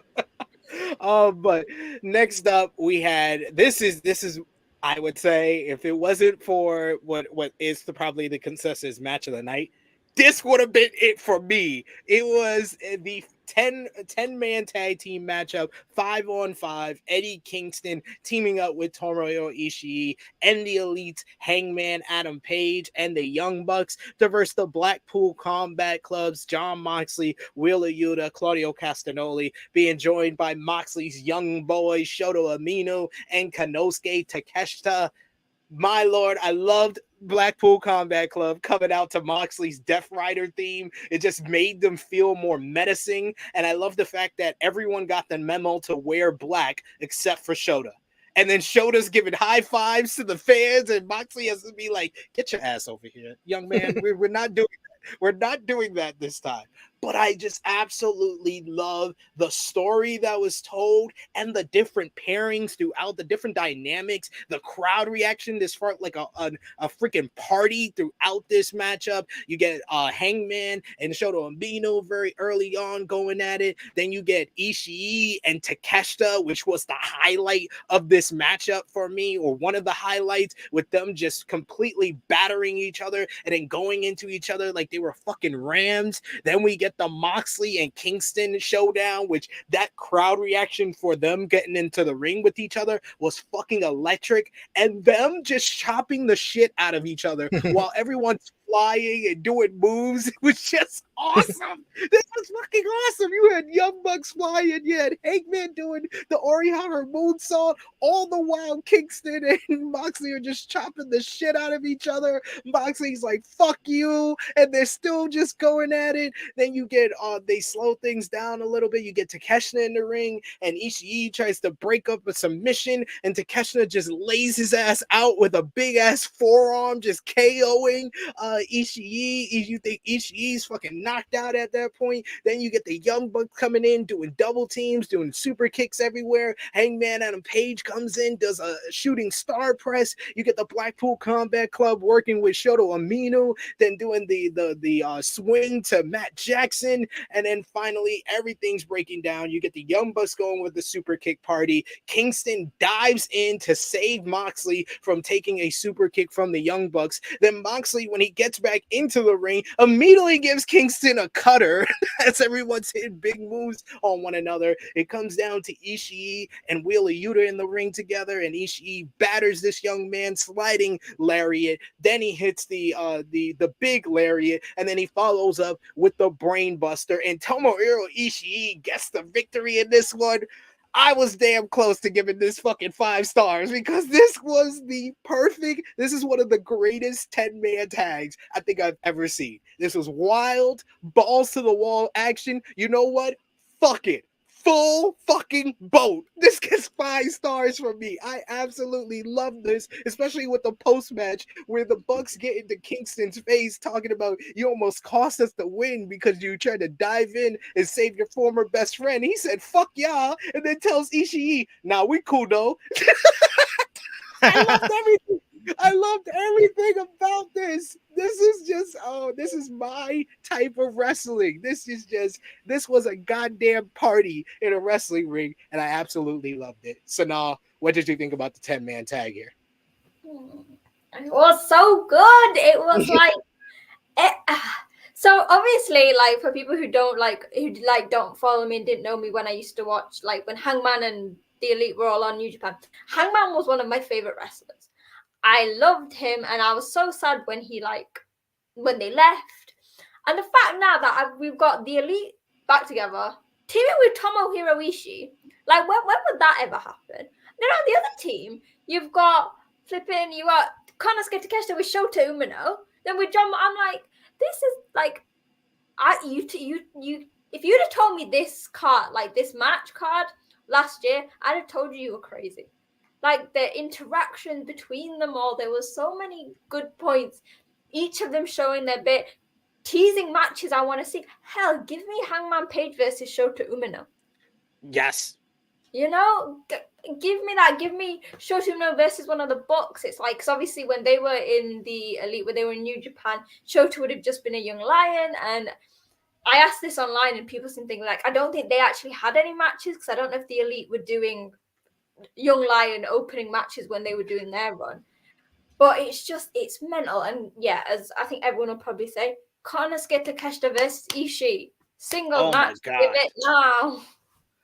That you gotta give that to us. You should do it on like a Dynamite or a Collision, because that was just like they met their spiritual wrestling kind of life partner in this matchup here. I think like if you'd have done Takeshita versus Ishii when Takeshita was a babyface, I don't think it would have been as impactful as it was. But because Takeshita is now here and now has that added like aggression, I think it just worked so much better because we know Ishii is just like Ishii, and it was great. Can you guys answer a quick question for me as far as Ishii goes? Like, does he do that often for people where he just sells getting knocked out like that? Yes, sir. He does? Yes. Okay. So he's one of the best sellers in the business. When it comes to selling, it's him, Tanahashi, Sami Zayn is like my top 3 when it comes to like selling right now. And it doesn't come off over the top. It comes like genuine. I'm worried for them. Like they just sell getting knocked out very, very well. As well, because he's got like no neck, and you worry when he when he takes bumps in certain ways, and you're like, oh my god, if he had a neck, it'd be broken. But I don't know, like, where is his neck? I was just wondering if like him doing that is like a sign, like, oh, he likes and respects Konosuke giving him that. Oh yeah. That's what it is, man. He ain't taking shots from no kid. You know what I'm saying? He's like he's out here putting you over by selling for you, because his whole gimmick is no selling the hell out of everything. Yeah. So if he sells for you, he likes you. For the longest time, his whole sell job, the reason why he was one of the best sellers is because he sold it like a video game boss, like a 1990s video game boss, where you have to hit him multiple times for them to finally have the power bar go down. Like that's how Ishii would sell in a lot of his big matches. J News, what did you think about this 10-man tag here? I thought it was wild. At parts, it was reckless. At other parts, it was just visually and emotionally stimulating. I think that this match hit every single bit of like wrestling tact that it could, and I thought that it was great. I will say this on top of everything else that I will say for the rest of this podcast.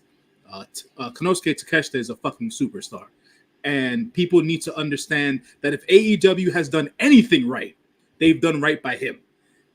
So I want Takeshita versus everybody. That's what I want. I want him versus everybody. That's how you sounds like a t-shirt. Exactly. But I also think like what I love is that I want people, obviously it's not easy because you've got to pay for it, but if people can find his DDT matches, because it's not just that he has come to AEW and he's suddenly become this star. When I first started watching DDT, I always joked, like, I was like, Hiroshima, he's the Tanahashi of DDT. And I saw Takeshita as the Okada of DDT. Like, he works perfectly with everyone. As a babyface, he had so much charisma in the ring. Like, if anyone knows the Sauna Club, like, he made comedy perfect wrestling. And so, like, random thing, like, if you want to, go back and check out his stuff, because I feel like he's always been a superstar, and this has just given him a global platform just to showcase that. I have a question then. Why didn't New Japan sign Takeshita? AEW just beat him to the punch? So the whole, I think Sonal can speak to this better than I can. The whole New Japan relationship with the other Japanese companies, outside of what Noah is and All Japan is now with their better relationship. Like they've sunned DDT for decades at this point. And it's one of those things where they just don't respect it or what it is that they do. From everything I've always understood. So that's why you don't necessarily see a relationship between New Japan and DDT. It's weird but it's not exactly non-existent, because obviously we've seen like this. You have to go quite far back. So you have people like Daisuke Sasaki, who was in the Best of Super Juniors. Similarly, you even saw like Yuki Ueno in the junior one. And obviously, there's one of the first matches I watched that saw it. I watched a DDT match that Tanahashi and a young lion Yo actually appeared in DDT as heels. So if anyone's got Wrestle Universe, you should go and find that. It is a thing, and I also think it was more natural for AEW to sign him, because for longer they've had this working relationship with DDT, all based on, I think, around Kenny Omega. So they've had Miyu Mashita, Maki Ito, because Kenny was, I guess, him and Ibushi, born and raised in DDT, and they were slowly having people from there going on excursion. I think, they've had a lot more people there, and it just seemed natural. And as much as I'd have loved to have seen it, I think Takeshita wanted something global. And if he was in Japan, I think he'd have stayed with DDT because that's his home and that's where he wrestles better. But he had this opportunity to go global. So that's probably why I hope that the relationship between DDT and New Japan get better. Obviously, we saw it with the junior show. Yeah. But I feel like there's a bit of like they weren't really working well together. But I also think, especially with what's been happening with DDT and Tokyo Joshi and AEW, it was more natural because we've just seen so many of their guys going. And I think Shunma also and Mao, they also had, I think they've had a match on AEW as well. Yes, I think it's just more natural that like the talent, I think Michael Nakazawa as well, he used to do it in DDT as well. Just everything is a bit more seamless with the relationship between those three companies. Totally understand that. Romeo, what did you think about the 5-on-5? Hard-hitting, fast-moving, madness, chaos. Love the Hangman hot tag. That was great stuff. To me, a big story was like Eddie's emotions, man. It's like it makes him a flawed man. It makes him interesting, but it also makes him look like a dumbass sometimes too. Like, geez, pushing Moxley away from the Young Bucks super kicks.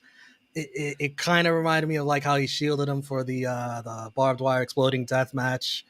Like, what was he scared the Young Bucks had exploding shoes again? It's like it's just trying to save him from an explosion there.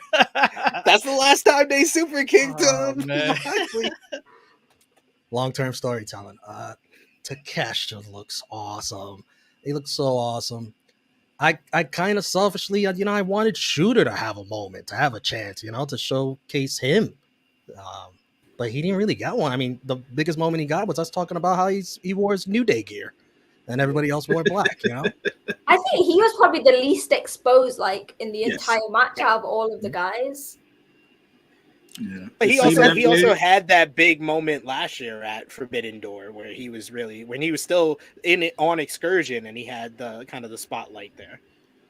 I think there was some story to tell there because, he's like the goody two-shoe baby face and, hanging out with his evil uncle and all his bad influences. And there's some story to tell there, but they strayed away from that. This was They should have had Red Shoes Uno refereeing that. We could have had another battle of the dance. Yeah. Exactly. I mean, I think they missed on Shooter here, for all intents and purposes, and I think that him and Takeshita being on the same team, I felt like they should have drawn on that. Like Takeshita's a heel and freaking Shooter's a babyface, bro. Like, work with that. Like, if you want to have these are two future Japanese stars on a global scale, and they're on the same side, and you can create the beef with them on the same side. It's like you didn't even get that. And I was like, all right, well, I guess Shooter's just he's here for namesake only because he's gotta get his reps in before the G1 or whatever it is. Like Shooter is Moxley's actual young boy and like son. Yeah. But Takeshita is the guy that fits that mold even better. Exactly. He's the hired assassin for the Blackpool Combat Club. That's what it seems like throughout this whole thing. Like the way Paul Heyman used to tell Cody, like, you're Dusty's son, but Roman is the son he wanted, like stuff like that. God. That was one of the coldest lines I had ever watched on TV. I was like, how you gonna say that about a man's father? Like, nah, man, no, come on. I think the finish was a little flat because Ishii's not in this story they're telling, but he's the one that gets the pin over Yuta. I think BCC should have won. And Kingston being mad at the end was hilarious to me. It really was. He got the win. He was still upset because the Young Bucks got in his face, and we're like, "What were you doing? Like, what was that all about?" Like, that's all the Young Bucks wanted to know. He's like, "I don't give a fuck about y'all," and I love it. But I love him going over to Ishii, like, "Nah, we cool. We cool." Nah. You know what I feel bad about? Because after the show, I can't remember which one of the Elite posted pictures of the four of them, but Ishii wasn't in the picture. I feel like, oh yeah, Ishii's that's right. crying. He's like, I am not in this Instagram picture. Who am I? Am I part of this team? I feel like Yuta's pin that he got at Double or Nothing has been so wasted since then. My goodness, he's been destroyed since then.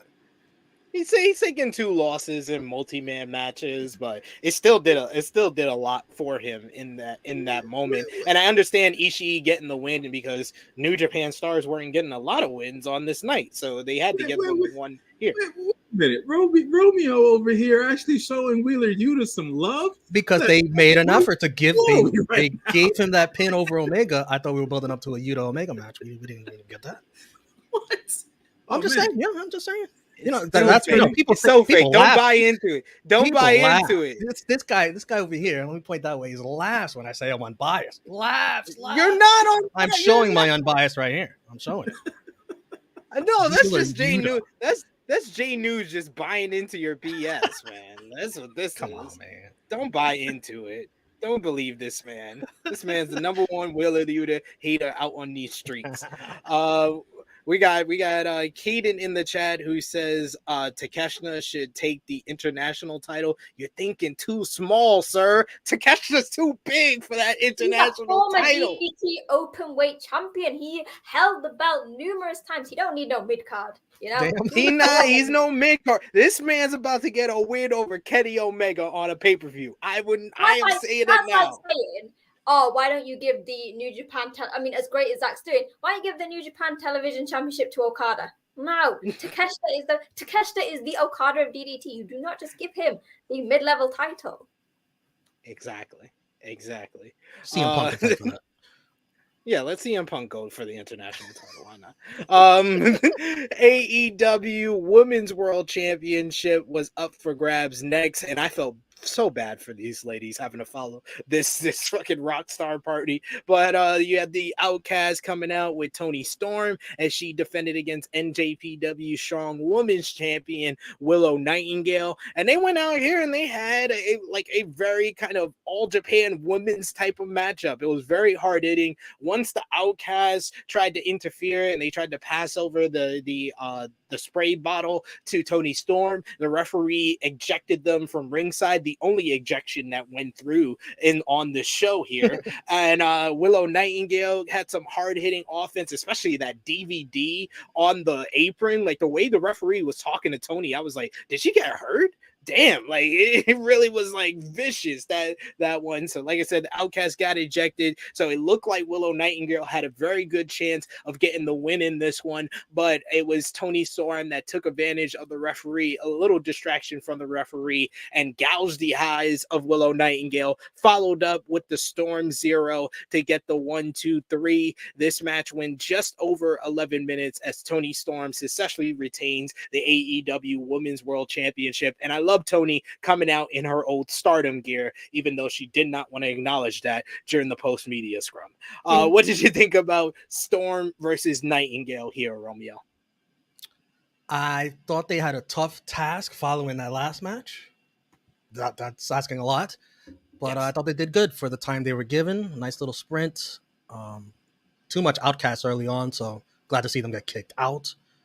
And it gave Toni a means to win it by herself. She won it dirty, but she did win it by herself. So, and the dirty finish is fine by me. It protects Willow. I think they have good chemistry. And Toni in this presser, she's the second time in a row. She is great. She is great on the microphone by herself. I didn't know she had this much charisma and character as a heel by herself, and I don't think we get enough of that on the TV show.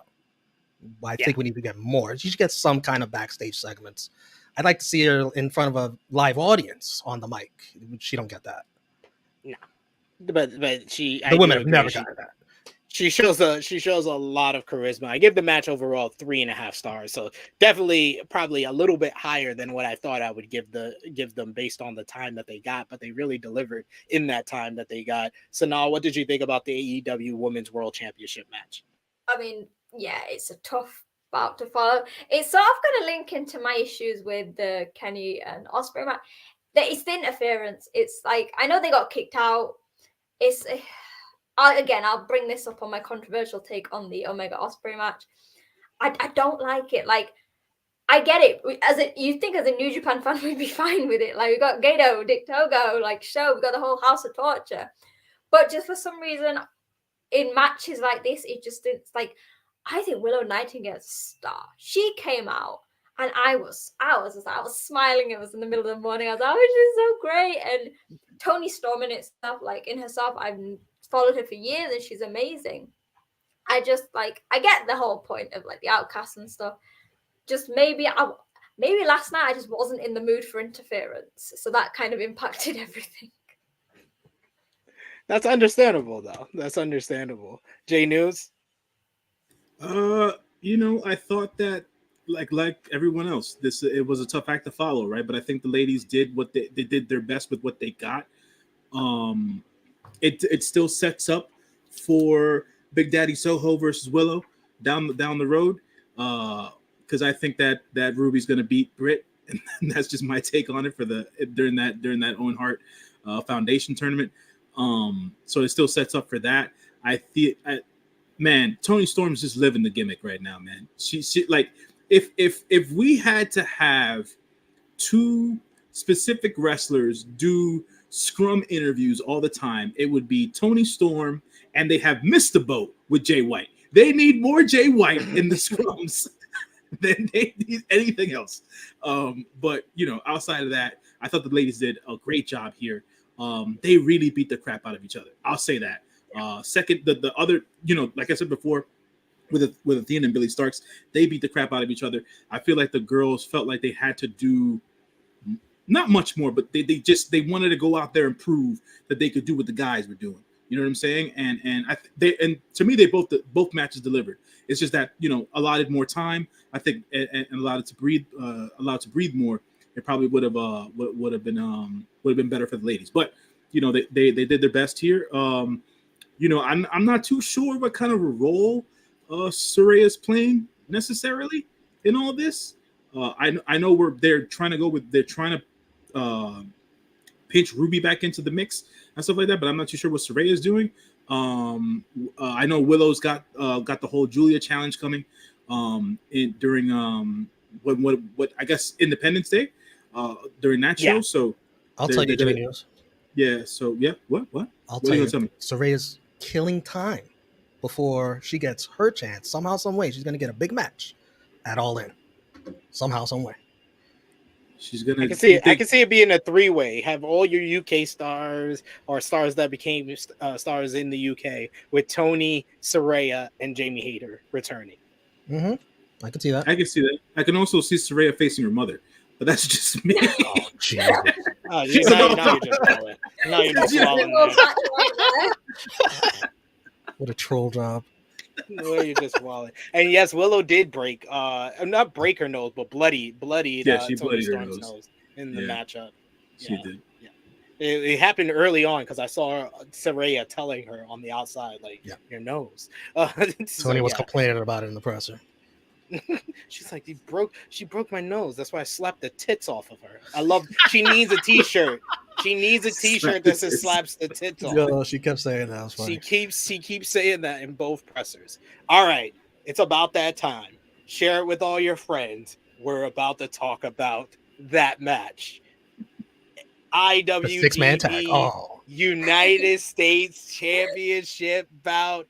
Kenny Omega defending against Will Ospreay. First of all, the introduction for Ospreay with the violent protests in Canada for him winning, for an assassin who came in and beat the national hero, and then he comes out to elevate it again. He came out to elevate it, but his best. Wait, do we know that if this was on Choice or whether it was just like Zack Sabre Jr. where they picked the wrong music? Well, it fit because he came out. They introduced him as the aerial assassin. They didn't introduce him as the Commonwealth Kingpin. Commonwealth Kingpin is the United Empire theme. The aerial assassin is elevated. So that's the only reason I think this was a purposeful job here. And then he ruffled like one. Ospreay comes out with the military grade security and Don Callis. I love Callis acting like he is like the leader of the Secret Service and telling like, watch him right there. And then Ospreay talking trash to all the Canadians in the crowd. Then we get Kenny Omega coming out to Devil Sky. Yeah, give it to me. Devil Sky, Kenny Omega, and this fucking match. Like, they had the highest degree of difficulty to match what they did on January 4th, but they paced this so incredibly, where it started off with like a feeling out process. Then like 2-3 minutes in, they start going for bigger moves. We get a nice little sequence where they have a stalemate. Kenny Omega hits the big overhead bulldog, and then Ospreay goes out of the ring. He goes for the Terminator dive, but Don Callis grabs at his leg, so they eject Don Callis from ringside. More on that later. As security is there protecting Don Callis from Kenny Omega. Then Kenny goes on a little bit of offense, but then Ospreay takes control. He takes him to the outside, and Ospreay gets revenge for Wrestle Kingdom. He tells Kenny Omega, brings him over to the commentary table, and he was like, do you remember? And starts smashing his head into the commentary table until Kenny is busted open. He takes the board from that says Forbidden Door and lays it at the apron and crashes Kenny Omega's head into it, brings him into the ring where he's hammering down, making him bleed more. He has the blood on his inner elbow, and he licks it off. Nice little zoom in camera shot of Ospreay doing that. Just brutal here. He starts taunting Kenny Omega, gives him the damn V trigger at one point. He goes for the one ring angel, but Kenny is able to reverse on the outside. Kenny Omega starts trying to get some offense, but Ospreay eventually takes over again. He grabs a fan's Canadian flag, and he starts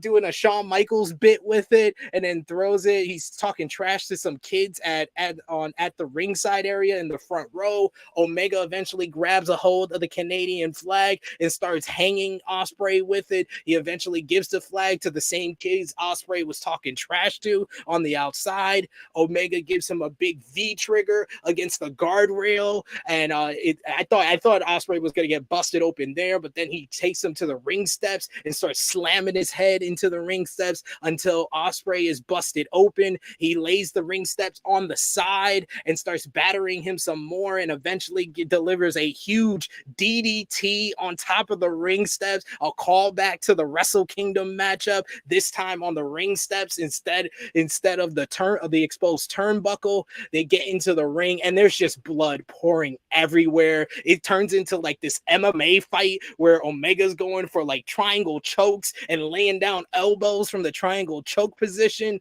and then Ospreay eventually gets some submissions of his own, and he goes for a crossface. He even goes for a sharpshooter at one point. This is just bloody. All blood is just pouring all over the ring, and this just turns into this visceral fight.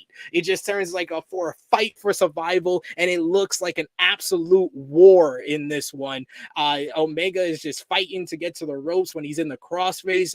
Ospreay has his hands over his nose, so he's unable to breathe. And then Don Callis comes out as Kenny Omega reverses things, gets a poison Rana, and then Don Callis comes out, and everybody's like, "Why is the referee not just kicking this man out again, but it's because he's going to play into the biggest moments of this fucking matchup. So we get Omega's laying in V triggers on Will Ospreay right in front of Don Callis until he's looking for a third one, and then Don Callis jumps on the apron to protect Ospreay. Meanwhile, he's trying to pull him out. The referee's trying to get him off of him, and he hands Ospreay a screwdriver. Omega hits the V trigger. He goes for the one wing angel, but Ospreay covers his eyes and hits him with the screwdriver. He follows up with the hidden blade. He hits the Stormbreaker. 1, 2, and Omega gets his foot on the rope. This crowd, the roof blew off. The roof blew off for this shit. They were stunned at this shit. Then we get Don Callis gets up on the apron. He whispers to Ospreay. He says, "Do the Kota Ibushi move. That would really get to him." And he picks up Omega, gives him the Kamagoye. He picks him up, gives him the one ring angel, and Omega kicks out at 1. He kicked out at 1. He was a callback to Revolution 2020. I was like, oh my God, they are doing it. They are breaking the fucking scale. After that, I was just in euphoria. I was in euphoria for the rest of this matchup. We get the Kratz Wrath. We get a Tiger Driver 91 where Ospreay drops Omega on his head. Oh, I was like, oh my God. I just saw careers come off of Kenny Omega's life. Eventually, he hits him with a number of hidden blades, even one where Omega tries to go for the rain trigger and he blasts him with the hidden blade. He then hits another hidden blade and then picks him up, hits a second Stormbreaker. 1, 2, 3. New champion Will Ospreay regains the IWGP United States Championship. There was so many other things that I just couldn't even mention in this one. This one went over 39 minutes. We get the 30-minute call, and Ospreay breaks out a fucking Sky Twister. I was like, yo, these guys are unreal. These are two, you would think that it was a foregone conclusion that Kenny Omega's career rival, his career opponent, is Kazuchika Okada. But after these two matches, I don't know anymore. I don't know anymore who his career rival is, but I damn sure know Ospreay's best in-ring rival is Kenny Omega. Once again, Wrestle Kingdom 17 was the unquestionable match of the year. Now we got a question. Was this match even better? Because I think it might have was, because I'm also giving this matchup 6 fucking stars. 6 stars. First time ever. I broke the scale twice in 1 year. Yes, I've only broke the scale once after watching a matchup, once in retrospect, and twice this year. 4 times I've ever broke the scale. Unlike Dave Meltzer that does it every other week, I've only broke the scale 4 times, and twice was because of 2 freaking guys, Will Ospreay, Kenny Omega. Sonal, what did you think about Ospreay Omega 2? So this is where the controversy comes in. Okay? Uh-oh. Right, so before I say anything... You've been warning us all stream. If you look at it just by wrestling, just by the power, the passion, and the skills of the two guys, match of the night. Like, I would have put it as a match of the night. My issue, and as I said this with the women's match, comes with Don Callis. Because, and I'm very passionate about this because I'm very passionate about Will Ospreay as a wrestler. Will Ospreay has always been very, he prides himself on he is a wrestler. He doesn't need outside interference. Even when the Empire was created, and obviously now the tweeners, everyone loves them. When they were first created, they were heels. But even then, the guys would come down to the ring. They would not get involved. They would literally just be there to hype him. Occasionally, if there's any injuries, they'd help them with that. And I feel like this Don Callis thing, his storyline with Kenny, sort of, it didn't take away from the match. Because again, Ospreay, phenomenal wrestler. I just feel like it didn't fit the narrative of who Will Ospreay is and his desire to beat Kenny, but to prove himself as a wrestler. Because he was cheating. There was interference from Don Callis, there was a screwdriver. you could have done it with Ospreay literally just being so aggressive, because we know he can do that, and basically busting him open like he did. That would have been fine. But for me, this whole idea of Don Callis, and I know this is an AEW and New Japan show, almost westernized this IWGP match. Like, I personally feel like if Don Callis, that storyline hadn't been there, it'd have been my match of the night. Possibly would have beaten the Wrestle Kingdom one. But this is where it's controversial. It was that point that pushed it down for me. And I know it shouldn't, but for someone who has followed Will Ospreay for so long and who loves Will Ospreay for his style, that was disappointing for me. And that's why it didn't make it to the top of my ranks. I feel like, because I said it to J News and I said it on True Hill Heat this week, Ospreay should have done the John Cena Money in the Bank 2011, where Don Callis wants to cheat for him, but he turns it down. Like, he turns it down. I thought that would have fit in more with Ospreay's character, and that's the reason why he would have lost this matchup. But if they're going to have him win, I understand protecting Kenny Omega, letting it play into the larger AEW story. I feel like the one nitpick that I have for this matchup, which I will still pit Wrestle Kingdom as my match of the year still, even though this is like the closest second that I've gotten this year, and it's eclipsed MJF versus Bryan for me as the greatest AEW match I've ever seen, singles match.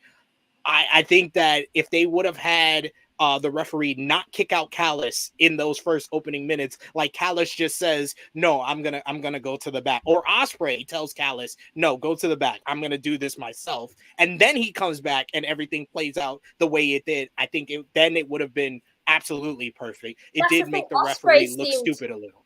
Ospreay seemed too willing to take Callis's help. You're telling me Will Ospreay needs help? Like, he's not evil in Yujiro. He doesn't need Dick Togo or like Gato there. Like, I think I saw in the comments someone said didn't B Priestley help. I think she did, but I feel like they quickly like scrapped that. Like, any idea of having B Priestley helping him.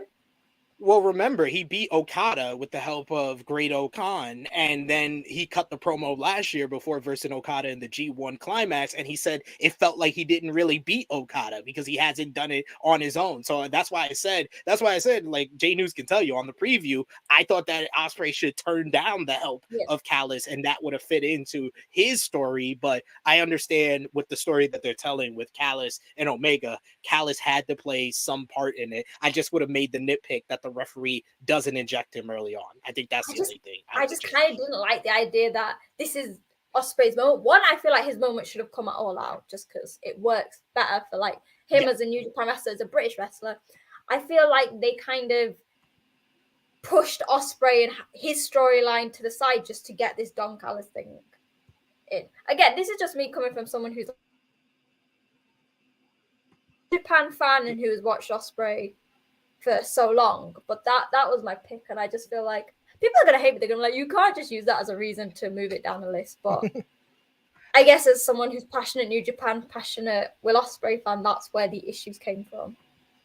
That's fair. J News, what did you think about Ospreay Omega 2?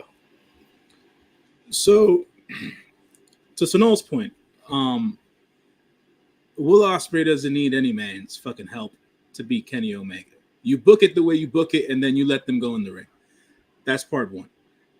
The Don Callis getting thrown down and then him coming back thing didn't make sense to me. And then the military grade security, what was it for? What was it for? Anyone tell me what those two guys did during the match that made it that was of any importance? It was for the fans. It was for the fans to not get involved. Yeah, it was just a part of the fans. Yeah, the fans. Look, first of all, let me get this out of the way. The Will Ospreay intro was cool and it was dope with the rioting thing.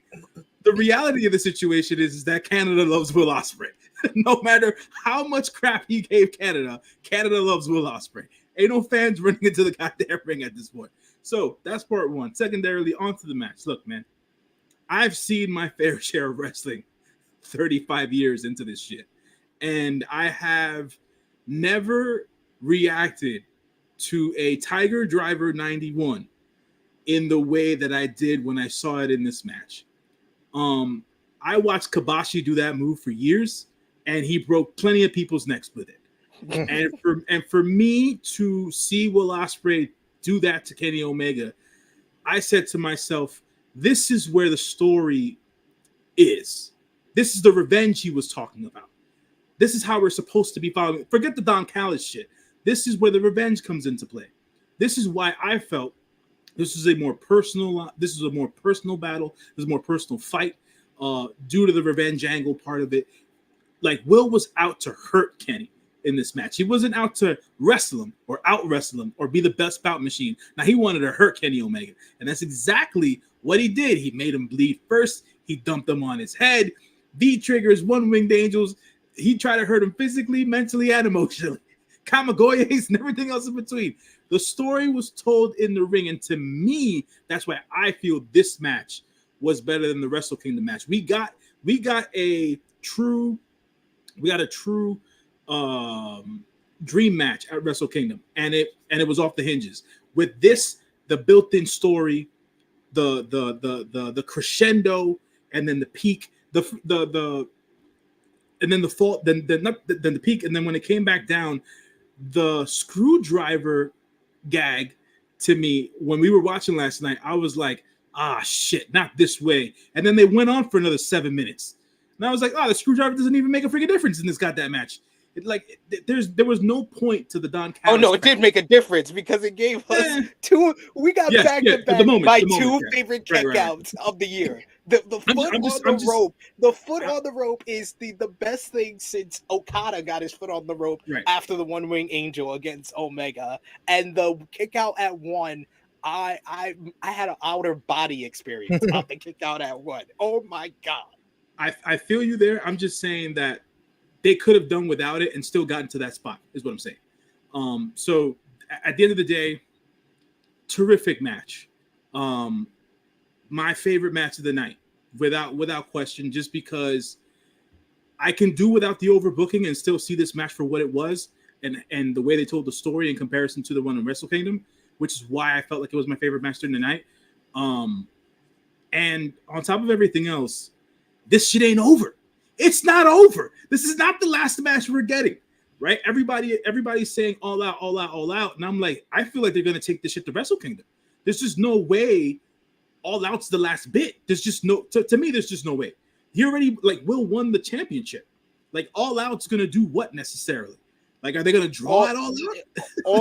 all in is where we're all in, because it makes sense for the story of where it's been. They did the first match in their second homes of Japan.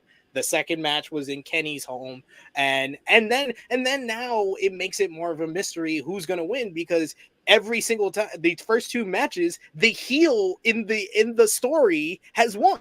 Kenny was the heel at Wrestle Kingdom. Ospreay was the heel here. They both won. So now it makes it a mystery. Are they going to let Ospreay get his moment in the UK? Are they going to have Kenny get a win in AEW? It makes it more of a mystery. So I'll be totally fine with it at All In. Like I said, I feel like they could take this all the way to Wrestle Kingdom for next year as well. So they could have a moment at All In for all intents and purposes. But this match, I didn't even know what to say. During the match or after the match, I was like, what the fuck did I just witness, dude? I sat there and I was like aghast and I was like, what's this? And I was just fanboying out, bro. And that's why I still love pro wrestling to this day, because I get to do that, for besides the biases and everything else in between, I can zone in, watch a match, and just say to myself, I suspended my disbelief. I believe the shit out of this as I'm watching it, and it entertained the hell out of me. And that to me is what pro wrestling is about, which is why I felt like it was my favorite and also the best match of the night. And I'll say that here, right there. We do got a super chat donation before we go to Romeo from Caden. Thank you so much, Caden. Appreciate the love and the support here. He says people need to stop complaining about the Tiger Driver. This discourse is annoying. Also, Elevated and Devil Sky, 6 stars again. So he gives it 6 stars as well. Finally, a Caden star rating that actually makes sense. Romeo, what did you think about Omega Ospreay 2? I can imagine Dave Meltzer in his dirty ass room pacing back and forth. What the hell am I going to give this match? What the hell? How many stars am I going to give this? I listened to Wrestling Observer before we did this show, and it sounds like he's gonna give it, because he gave the first match 6.25. He's gonna give this one 6 at the very least. I don't know if he's gonna give it the same as Wrestle Kingdom, but he's at least gonna give it 6 because he said it's a top 10 all-time matchup. The Ospreay and Flag stuff. Tony Khan was hilarious in the press. Did you hear his answer? Like, they asked him, is Ospreay going to be in trouble for that? He's like, thankfully, he's a New Japan talent. Yeah, it's not my problem. That was funny. The Callis part where he gets ejected and comes back, it gave me awful flashbacks to WrestleMania of Solo Sikoa doing the same thing. But there were major differences as to why I won't complain as much here, even though the ref practically didn't care. Yes. Number one, it wasn't WrestleMania or the main event of WrestleMania, the biggest granddaddy of them all. Number two, selfishly, I was rooting for the heel, rooting for Will Ospreay. I was rooting for Cody Rhodes, another one. Big difference. And three, to what Jane, you said, in my opinion, it didn't affect the outcome of the match. I'm glad they spaced out Don's interference with the finish. Yeah. And boy, was Don struggling to get that screwdriver out of his pocket. Out of his pocket. Right there. He was like, Ospreay sort of hesitated to use a screwdriver. I'm glad he went through with it, because he would look like a dumbass if he didn't and he lost. The pop for kicking out of the one-winged angel, kicking out at one,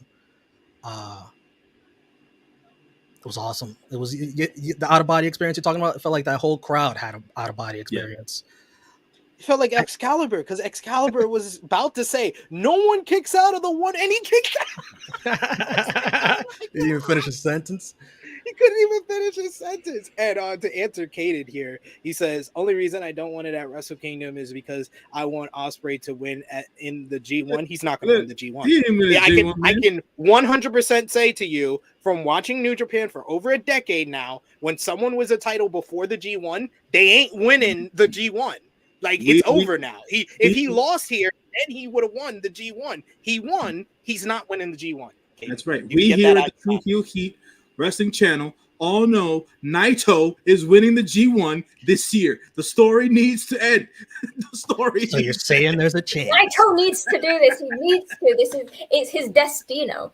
Exactly. That also just increased the chances Sonata's still champ by then. Increased the chances. Absolutely. Tenfold. Yeah. Absolutely. Yeah. Absolutely. So you know Jay News is happening. Exactly. Absolutely. They need to look at the end of the day. It's I think Kaden might have said it, or somebody in the comments said it. Like, when Sonata came out, like, dude, Sonata's made for TV, son. He really is. Sonata is made for TV. And at the end of the day, they need to bump Sonata up another level. Like, the reign so far has been good, right? It's been a good reign for Sonata. But like, if Naito wins, they need to, as a baby face, they need for Sonata to climb up out of the mud some way, somehow. Right? So the mud, exactly. The mud. So does Gato want Naito to win? I don't know, Chase, but that's what we're pulling for. We're pulling for Naito to win the G1 and go to Wrestle Kingdom at the end of the day. But for all intents and purposes, look, man, this match is going to be talked about forever and a day.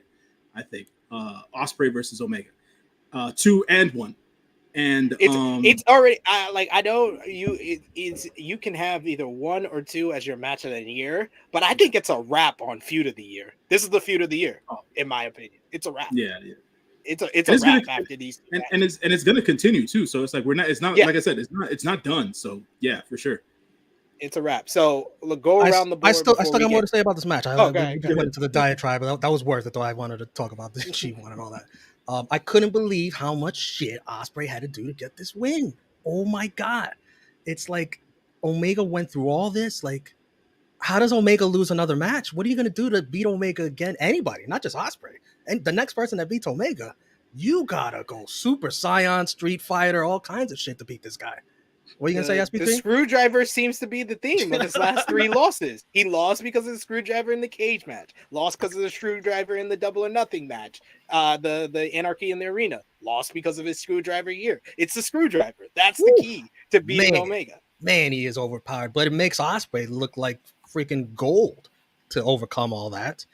The Tiger Driver 91, absolutely sick.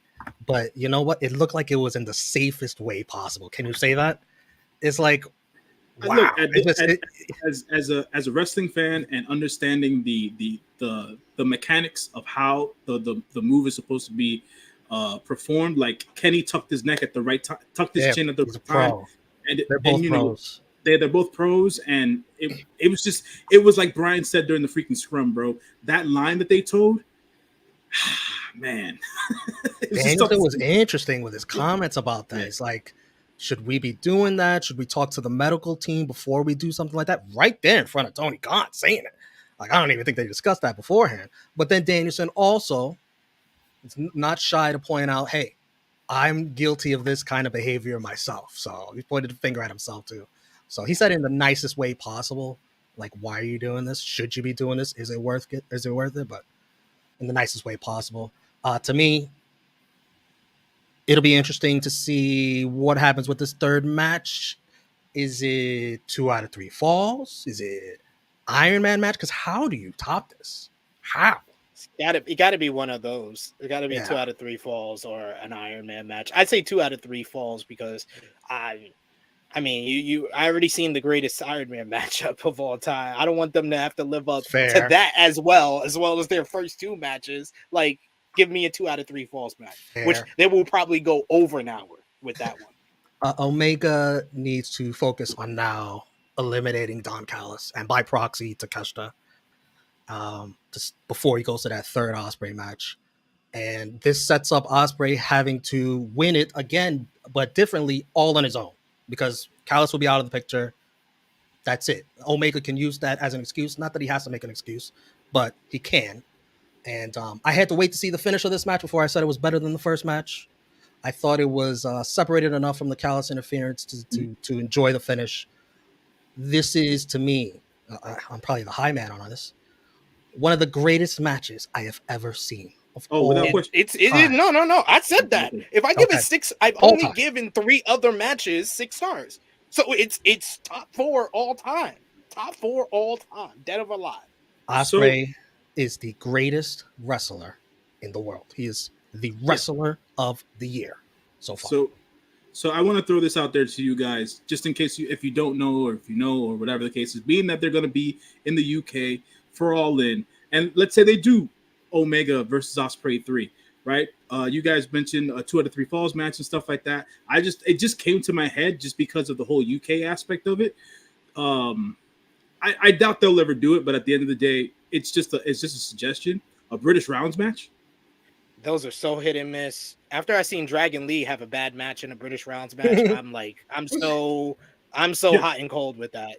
Okay. Like the breaks in between. I'd rather out of 3 falls, no time limit, that type of matchup. So, Romeo, you're saying this match was better than Wrestle King? Yes, because I had to see the finish, and the finish was fine by me. Yes. J News, Forbidden Door or Wrestle Kingdom? Forbidden Door. Sonal, Forbidden Door or Wrestle Kingdom? You gotta ask her. Wrestle Kingdom. Wrestle Kingdom, just because I if it was the wrestling alone, probably this one. But it wasn't just the wrestling. That's the problem. It was the whole thing, and yeah. That is what I mean. It's controversial. Like, I feel like no one else agrees. Everyone else like, oh, but it adds something to it. But for me, it's like no. I'm actually going to agree with you. I prefer Wrestle Kingdom over this one because I had no nitpicks about Wrestle Kingdom. There was no nitpicks. The nitpick for this is the referee shouldn't have thrown out Callis. If it was Ospreay that said Callis go to the back, that would have fit into what you're saying about Ospreay's character, and then they could have done Callis coming back without the referee kicking him out. So I thought that little nitpick is what keeps it from being as good as Wrestle Kingdom. But this is by far 1 and 2, and I disagree with Romeo. Will Ospreay's had 2 months off in the year. Kenny Omega is the fucking wrestler of the year. This man has had 5-star or 6-star matches in singles matches, in trios matches, in 4-on-4s. Like, he's the wrestler of the year. Kenny Omega is 100%. But Will Ospreay pound for pound, is the best wrestler in the world right now. It could be two different things. You had 2 months off, so I can't give you the year, but right now, you're the best wrestler in the world. All right. Get a couple of comments here. We got Chase, who says if this was AEW Kenny, he would lose. Normally, an NJPW Kenny is a different animal. We also got here Safet, who's going with Forbidden Door for the better matchup. Big Man Dog says, I agree with Romeo. I struggle to think which matches I preferred. Louis saying time to do the exploding barbed wire death match to Justice. I'm not shooting that down. I want no parts of that. If there's anybody who can do it, it's these two. We got Frantic, who says I picked Forbidden Door matchup, and Caden says it's so close for me. It's very close. Like I said, it's literally I'm giving one match 100 plus, and I'm giving the other match 100. They're on pace to have the greatest trilogy of all time. I'm sorry, Okada. Yes. They're on pace. Yeah. I'm sorry, Okada Omega. You might have to move over. The greatest trilogy I've ever seen might be about to be topped this year. Let's go very quickly into the next match. I think please, quickly. It was Los Stinganables de Japón, Sting, Darby Allin, and Tetsuya Naito versus Suzuki Gods of Chris Jericho, Minoru Suzuki, and Sammy Guevara. This unfortunately had to follow this last matchup, and I don't think anybody could have, but this just did not come off well at all. There was a lot of sloppiness, like Sammy giving Sting a cutter while Sting had the Scorpion Death Drop lock on, and Sting looking like he fell on his head. Naito was wearing his shirt like it was Kurgan Hall and not a big event. We got to see Sting and Suzuki go face to face, so I always enjoyed those. And I loved Suzuki knocking the shit out of Darby Allin and busting his mouth open. You got Sammy Guevara get convinced by Chris Jericho to give Sting a 630 through a table, and Sting was supposed to move, but he didn't. And then he just gets back into the ring after taking that spot. He's like mistiming on spots. Then we get the final sequence where Sting gives Suzuki an atomic drop. Naito follows up with his bridging pin. 1, 2, 3. This match, for some reason, the way I described it, it should have been like 8 minutes. It went 15 minutes. But I did not pay attention to like a lot of this because it followed that last matchup, and I knew I had to rest up for Bryan and Okada. I'm gonna give it 2 3/4 stars. There was just no chance for this. J News. I'm going to abstain from telling people what to do with their careers with this match. So this match doesn't get a grade for me because at the end of the day, I don't feel like it deserves one. There are 2 pro wrestlers in this match that are beyond 30 plus years in this business. And for this match to be as bad as it was is a detriment to the both of them. And they're on opposing teams. So yeah. No. Sonal. Why did they not take this match, push it down, and then bring the 10-man tag higher up? Like, could have done that. It didn't make sense because it just felt like it was just randomly placed. Everyone's on a real high from the Omega Ospreay match, and then suddenly it like flatlined for a bit, and then you expect people to get really excited again for the next match. I almost feel like that worked in detriment to Danielson and Okada. Yeah, I think that once again Chris Jericho killed the crowd back-to-back pay-per-views. Romeo, any thoughts? I'm gonna say some nice things. I laughed at Jericho selling Naito's suit removal. Just classic Jericho there. Sammy damn near killed Sting with that cutter. Jesus, my goodness. Yeah. The crowd loved Sting and Suzuki, and then Jericho ruined it. They popped a little for Jericho's Sting, but they wanted to see Sting Suzuki more. The Judas effect to the diving Darby, it should have looked better. I don't know what was off about that. I know that's hard to time, but it looked bad. Sammy 630 was great. Sting barely selling it. I think that was payback for the cutter. I don't know. What do you think?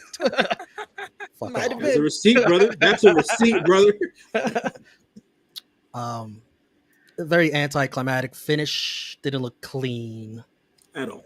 It was the crowd was into most of the match, which is surprising after what was before that and what was coming up. Yeah, all true things. And we got Frantic World. All the comment I'll read here is this match was ass, and it's Chris Jericho's fault. Jeez. Wow. Jesus. Jeez. I wouldn't blame it all on Jericho. Yeah, I'm not gonna blame it all on He Jericho. didn't drop a 64-year-old on their head, so. And Jericho, he wasn't done on the night. He slammed a bottle into a reporter's face at the press Yeah, conference. it's bad. Like, I don't know what Chris's deal is nowadays, man. I'm not liking this version of Jericho right now. And they set up a tornado tag for Dynamite. Yeah. Yes. And he did attack the Naito with the bat after the matchup, and then Sting cleared everyone out.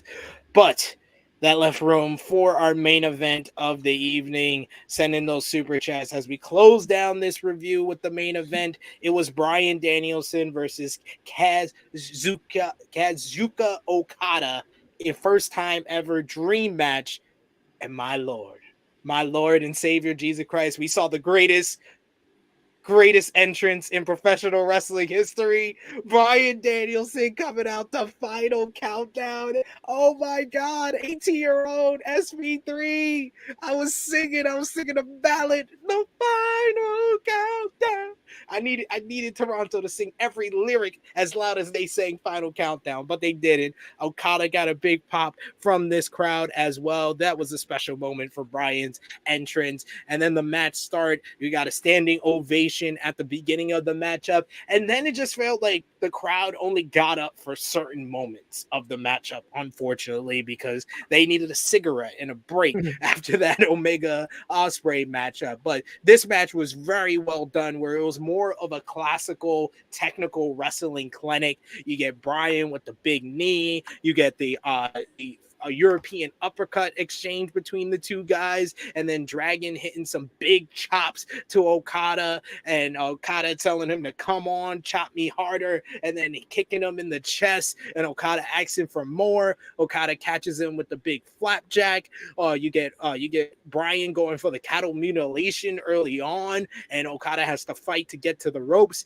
They fight to the outside, where Okada catches Bryan with a tope when he goes for a tope con hilo, tries to hit him with the Rainmaker, but Bryan hits a shotgun drop kick, bringing him over to the ramp, but Okada picks him up, drops him right on his head with a tombstone power driver.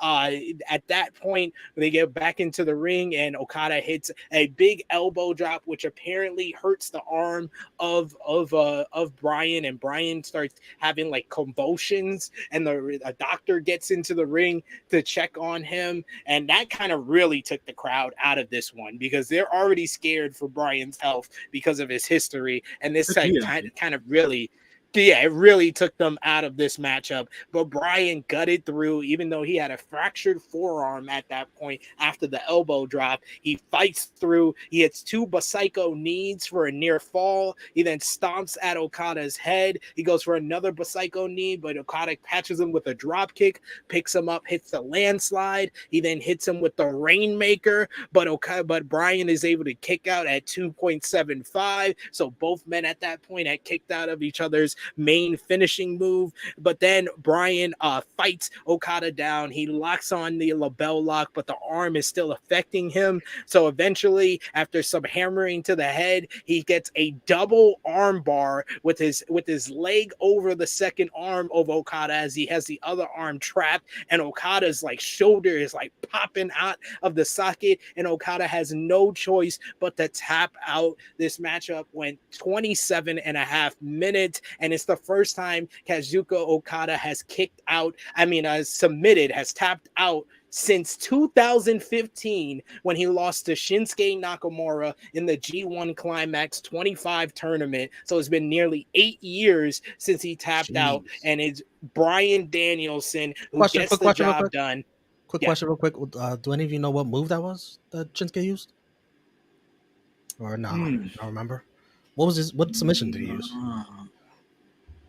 I think it was not- an it's not armbar. I think it it's was not an important. armbar. Yeah, it Yeah, should have I been. mean- That's all I ever remember him submitting people with was a regular cross arm bar. Yeah.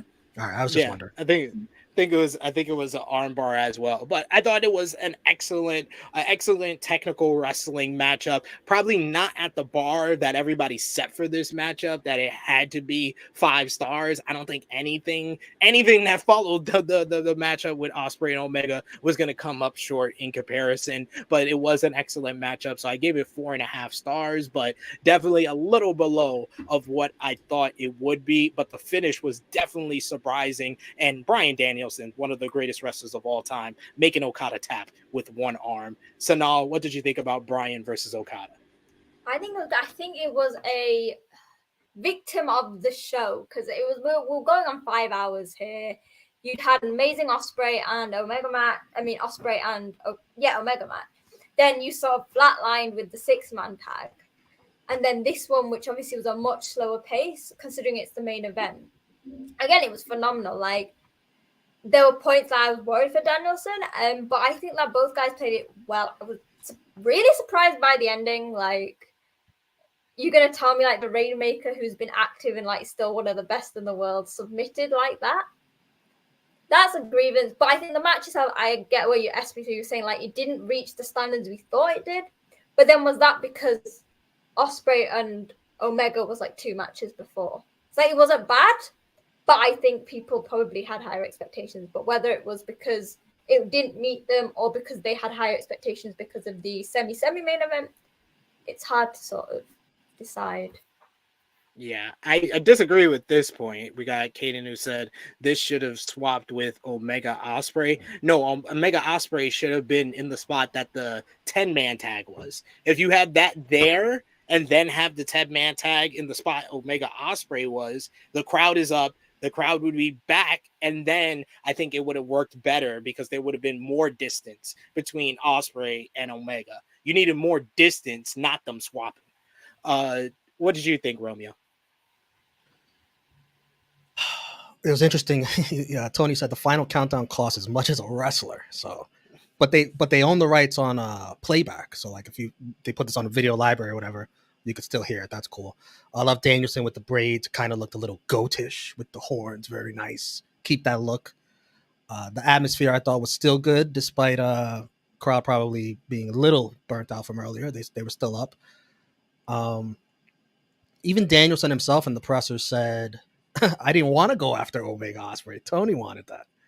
Well, in hindsight, yeah, you probably could put it earlier, but I'm not gonna kill anyone for it, because we were all fine with Okada Danielson main eventing going into this show. Yeah. So we can't change our minds about it now. Exactly. This was technical greatness as you'd expect. I had to watch this match back a second time after hearing about the injury, just to watch the injury and see where it came. I thought the injury came on the first elbow drop, because Okada does too, when Danielson counters the first one into a submission, because it looked like a rough landing. He elbows his forearm right there on the first one. So it might have been one of those things where it like winked his arm for the eventual injury of the second elbow drop.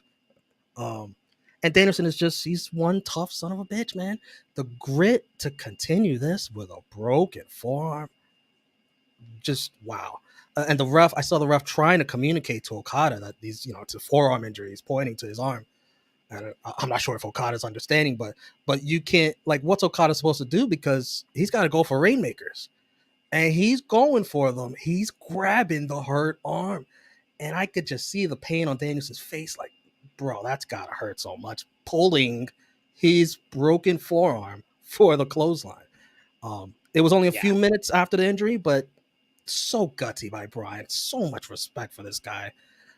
Using the leg for the label lock looked great. Okada tapping is a mind fuck. Something was left in the tank for this matchup, like, because of the injury. They could do more. They could do more. They could do 5 stars. They could do above 5 stars. I love Danielson in the presser saying he wants to break Okada's forearm now. He wants to take out Ishii for winning that match. He said he's going to slap Yuta later on with his good hand. That was great stuff. And with Okada breaking his arm is kind of like the finish to WrestleMania 27 where Undertaker won, but Undertaker got stretchered out, so they could go with Bryan won, but Okada injured Bryan. So who really won? They can go with that for the second match. And then we go to the rematch and end of an era. Psych, just kidding. It sucks Danielson will miss Blood and Guts unless they postpone that. I need to see Okada Danielson 2 in Japan or All In. I don't need to see Danielson Nigel. Okay, we could leave that alone. Props to Okada, Gato on Okada losing, tapping here. I don't know whose decision that was, but I like it. And looking forward to the rematch, man. Danielson he's tough, man. He is tough. He is cementing his status. If anybody that wants to call him a GOAT, greatest of our time, with that kind of a gutsy performance there with a broken forearm, adds to the resume. J News. Man. What can I say? I've always known professional wrestlers to be some ton-some bitches. Guys, they wrestle out there with blood on their faces and they cut themselves for the sake of entertainment, and they run into barricades and steel steps and go through tables and everything else in between, right? But to understand and know that one of our favorites, Bryan Danielson, got his forearm broken during a match off of a move that Okada-san always performs and never hurts anybody with, right? So it was a fluke injury, just like Bryan said during the scrum. This, like Romeo said, this sets up for a part 2. I can't wait to see Okada versus Danielson 2. This match left much to be desired, but in a good way, right? Because we had the injury, but Bryan still gutted it out. But at the end of the day, we still want more, and we probably will get more. This probably sets up for a Wrestle Kingdom match or a Tokyo Dome match somewhere down the line. I want to see Bryan in Japan is what I want to see. So I think that's a good setup for a match later on. The match itself, good technical wrestling, good switching around and counters and things of that nature. I've always been prone to be a fan of the AJ Styles dropkick, but the beauty of Kazuchika Okada's drop kicks during this match, to me, best drop kick of all time. They wowed me, man. Like, and I said this during the live stream. I was like, I was wondering if Bryan was going to take the top turnbuckle bump from the drop kick. I was wondering if that was going to happen, and he took it, and he came out okay from it. I was just like, man, that's a nasty fall to take for Bryan at this point in his career, and he took it, and he was fine. I was like, okay, cool. So they were able to go on, and that was before the injury, mind you. So it there's more to see in this. I thought that the match was great. It did not surpass Ospreay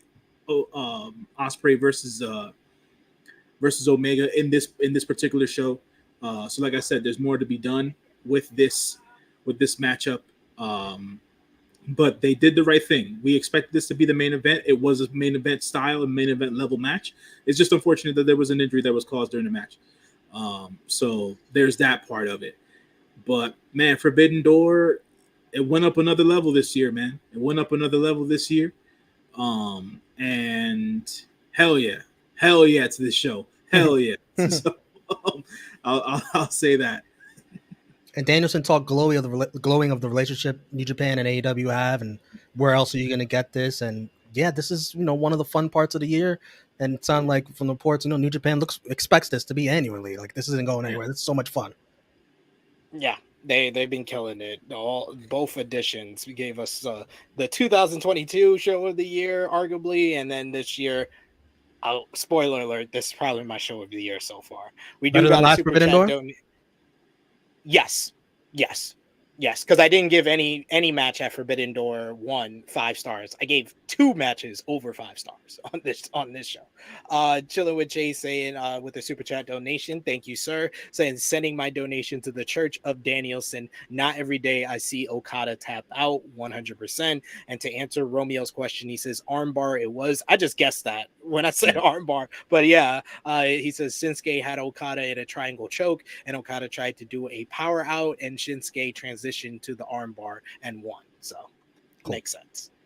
All right, let's put our thumbs in the middle. Let us know in the live chat. Last call for super chat donations, but let us know your match of the night, MVP, LVP, thumbs up, thumbs down, thumbs in the middle. For us, 3, 2, 1. Thumbs up across the board. 2 thumbs up from me, Romeo, everyone. A unanimous 2 thumbs up. So now, out of 10, what did you give the show? Just because of the interference, just that interference. And a few other grievances I had with like timings up 9. Just because I feel like that Don Callis thing was a major issue for me. So that's why it's a 9. J News? I give this 9 1/4 stars. 3/4 stars were taken away from this particular show due to that Chris Jericho lackluster fuckfest that was that match. And also, I would like to say no House of Black at Forbidden Door. So that is so That's a negative. You're saying that's a negative? I didn't need it was a negative for me, but no, but the Sting match, the length of the Sonata match, I thought left a little bit to be desired as well. And yeah, so that's about it. Outside of that, I couldn't really complain about anything else. Like I could have done without the Don Callis shit during the Ospreay and Omega match, but you know, it didn't take away from the in-ring story that they told. So yeah. Romeo? 9.3, one of the greatest AEW pay-per-views of all time. Yeah, I think J News nailed down the sore spots. You know, I enjoy it. This is as good as it gets for AEW. Yeah, y'all nailed down most of the sore spots, so I won't have to give my reasoning here, but I give it a 9.5 out of 10. That matches my rating for All-Star Grand Queendom, but I would give this the edge now for my show of the year, just edging out Stardom All-Star Grand Queendom. Sonal, match of the night. Think you're muted. Sonal. I swear my computer is just not enjoying it. The Fatal 4-Way for the AEW Intercontinental title. Again, I know short international. I'm still. Don't worry, they change the title every week. It'll probably be Intercontinental now.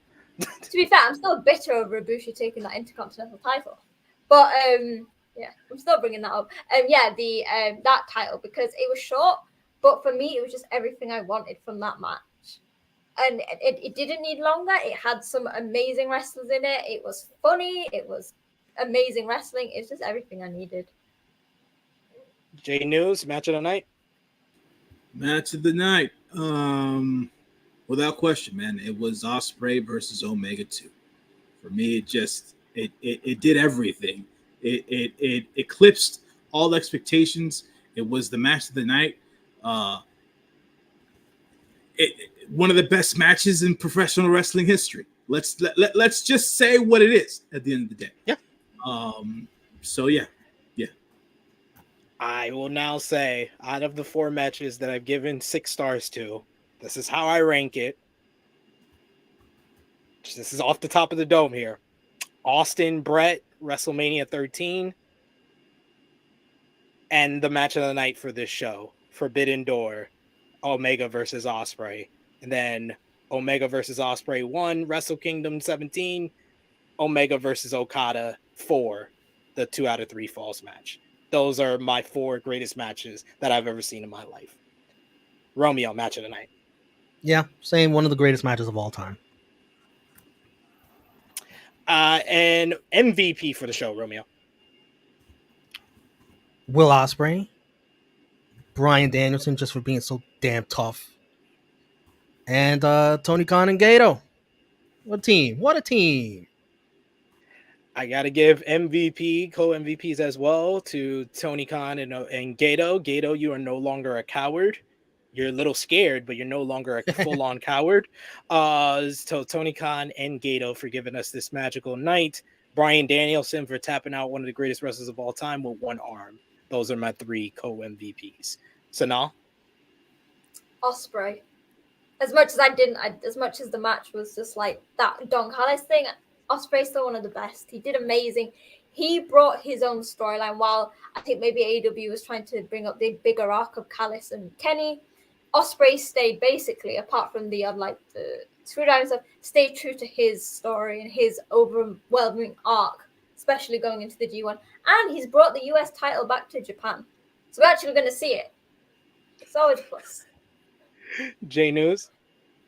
I mentioned earlier that during the whole section about the Ospreay versus Omega match, that this is what professional wrestling is to me. Me still being able to get lost in a match and suspending my disbelief. I'm with Sonal. I give Will the MVP, not for the sake of, also for the sake of what he did and him telling his own story and being able to build out the story in the ring, but for him to be able to do everything that he did during that match, take that beating, give the beating, get his ass cleaned up, go to the scrum, and still be a fucking kid behind that microphone. And just talk glowingly about his experience at AEW, his experience in this match.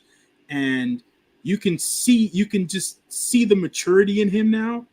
And as a person, as a human being, and him indirectly giving Kenny Omega a lot of credit with what happened in that match. Like, Will Ospreay's the MVP to me, man. So big props to Will. Yo, he was so likable in that presser. Like, he just came off like I became even more a fan just listening to him talk right there. Yeah. Like you described it perfectly. Like the 12-year-old boy came out of him. Mm-hmm.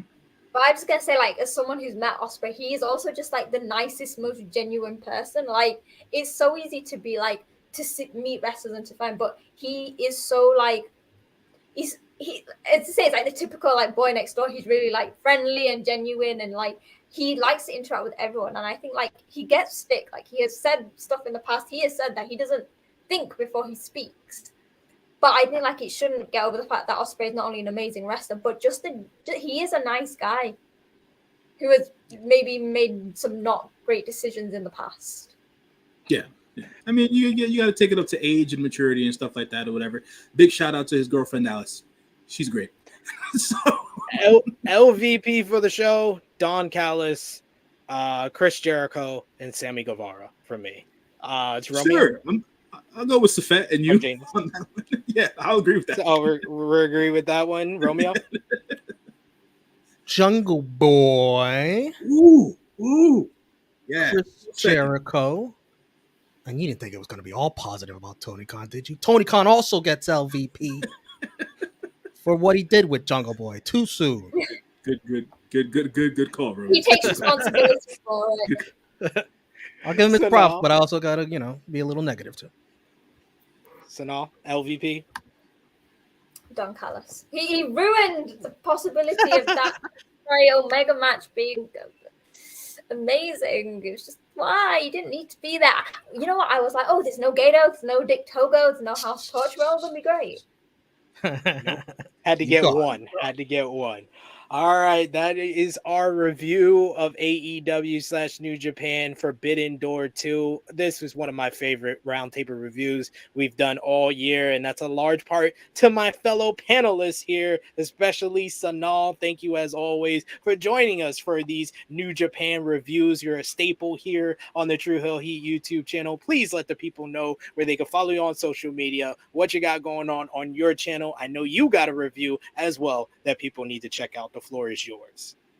Yeah, you can find me at wrestling_chat. My internet is not cooperating, but at some point today, I hope that my Forbidden Door review will be out. It might be in about 2 hours because it turns out YouTube hates me. But yeah, if you follow me at wrestling_chat, you'll be the first people to know when I'm posting.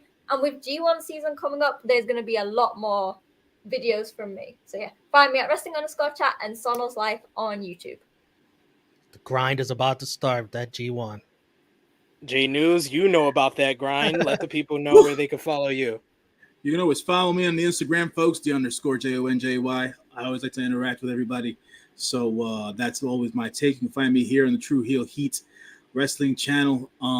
Guys, I thought I was going to take another 2 weeks off before the G1. I was completely wrong. I forgot about the Independence Day show.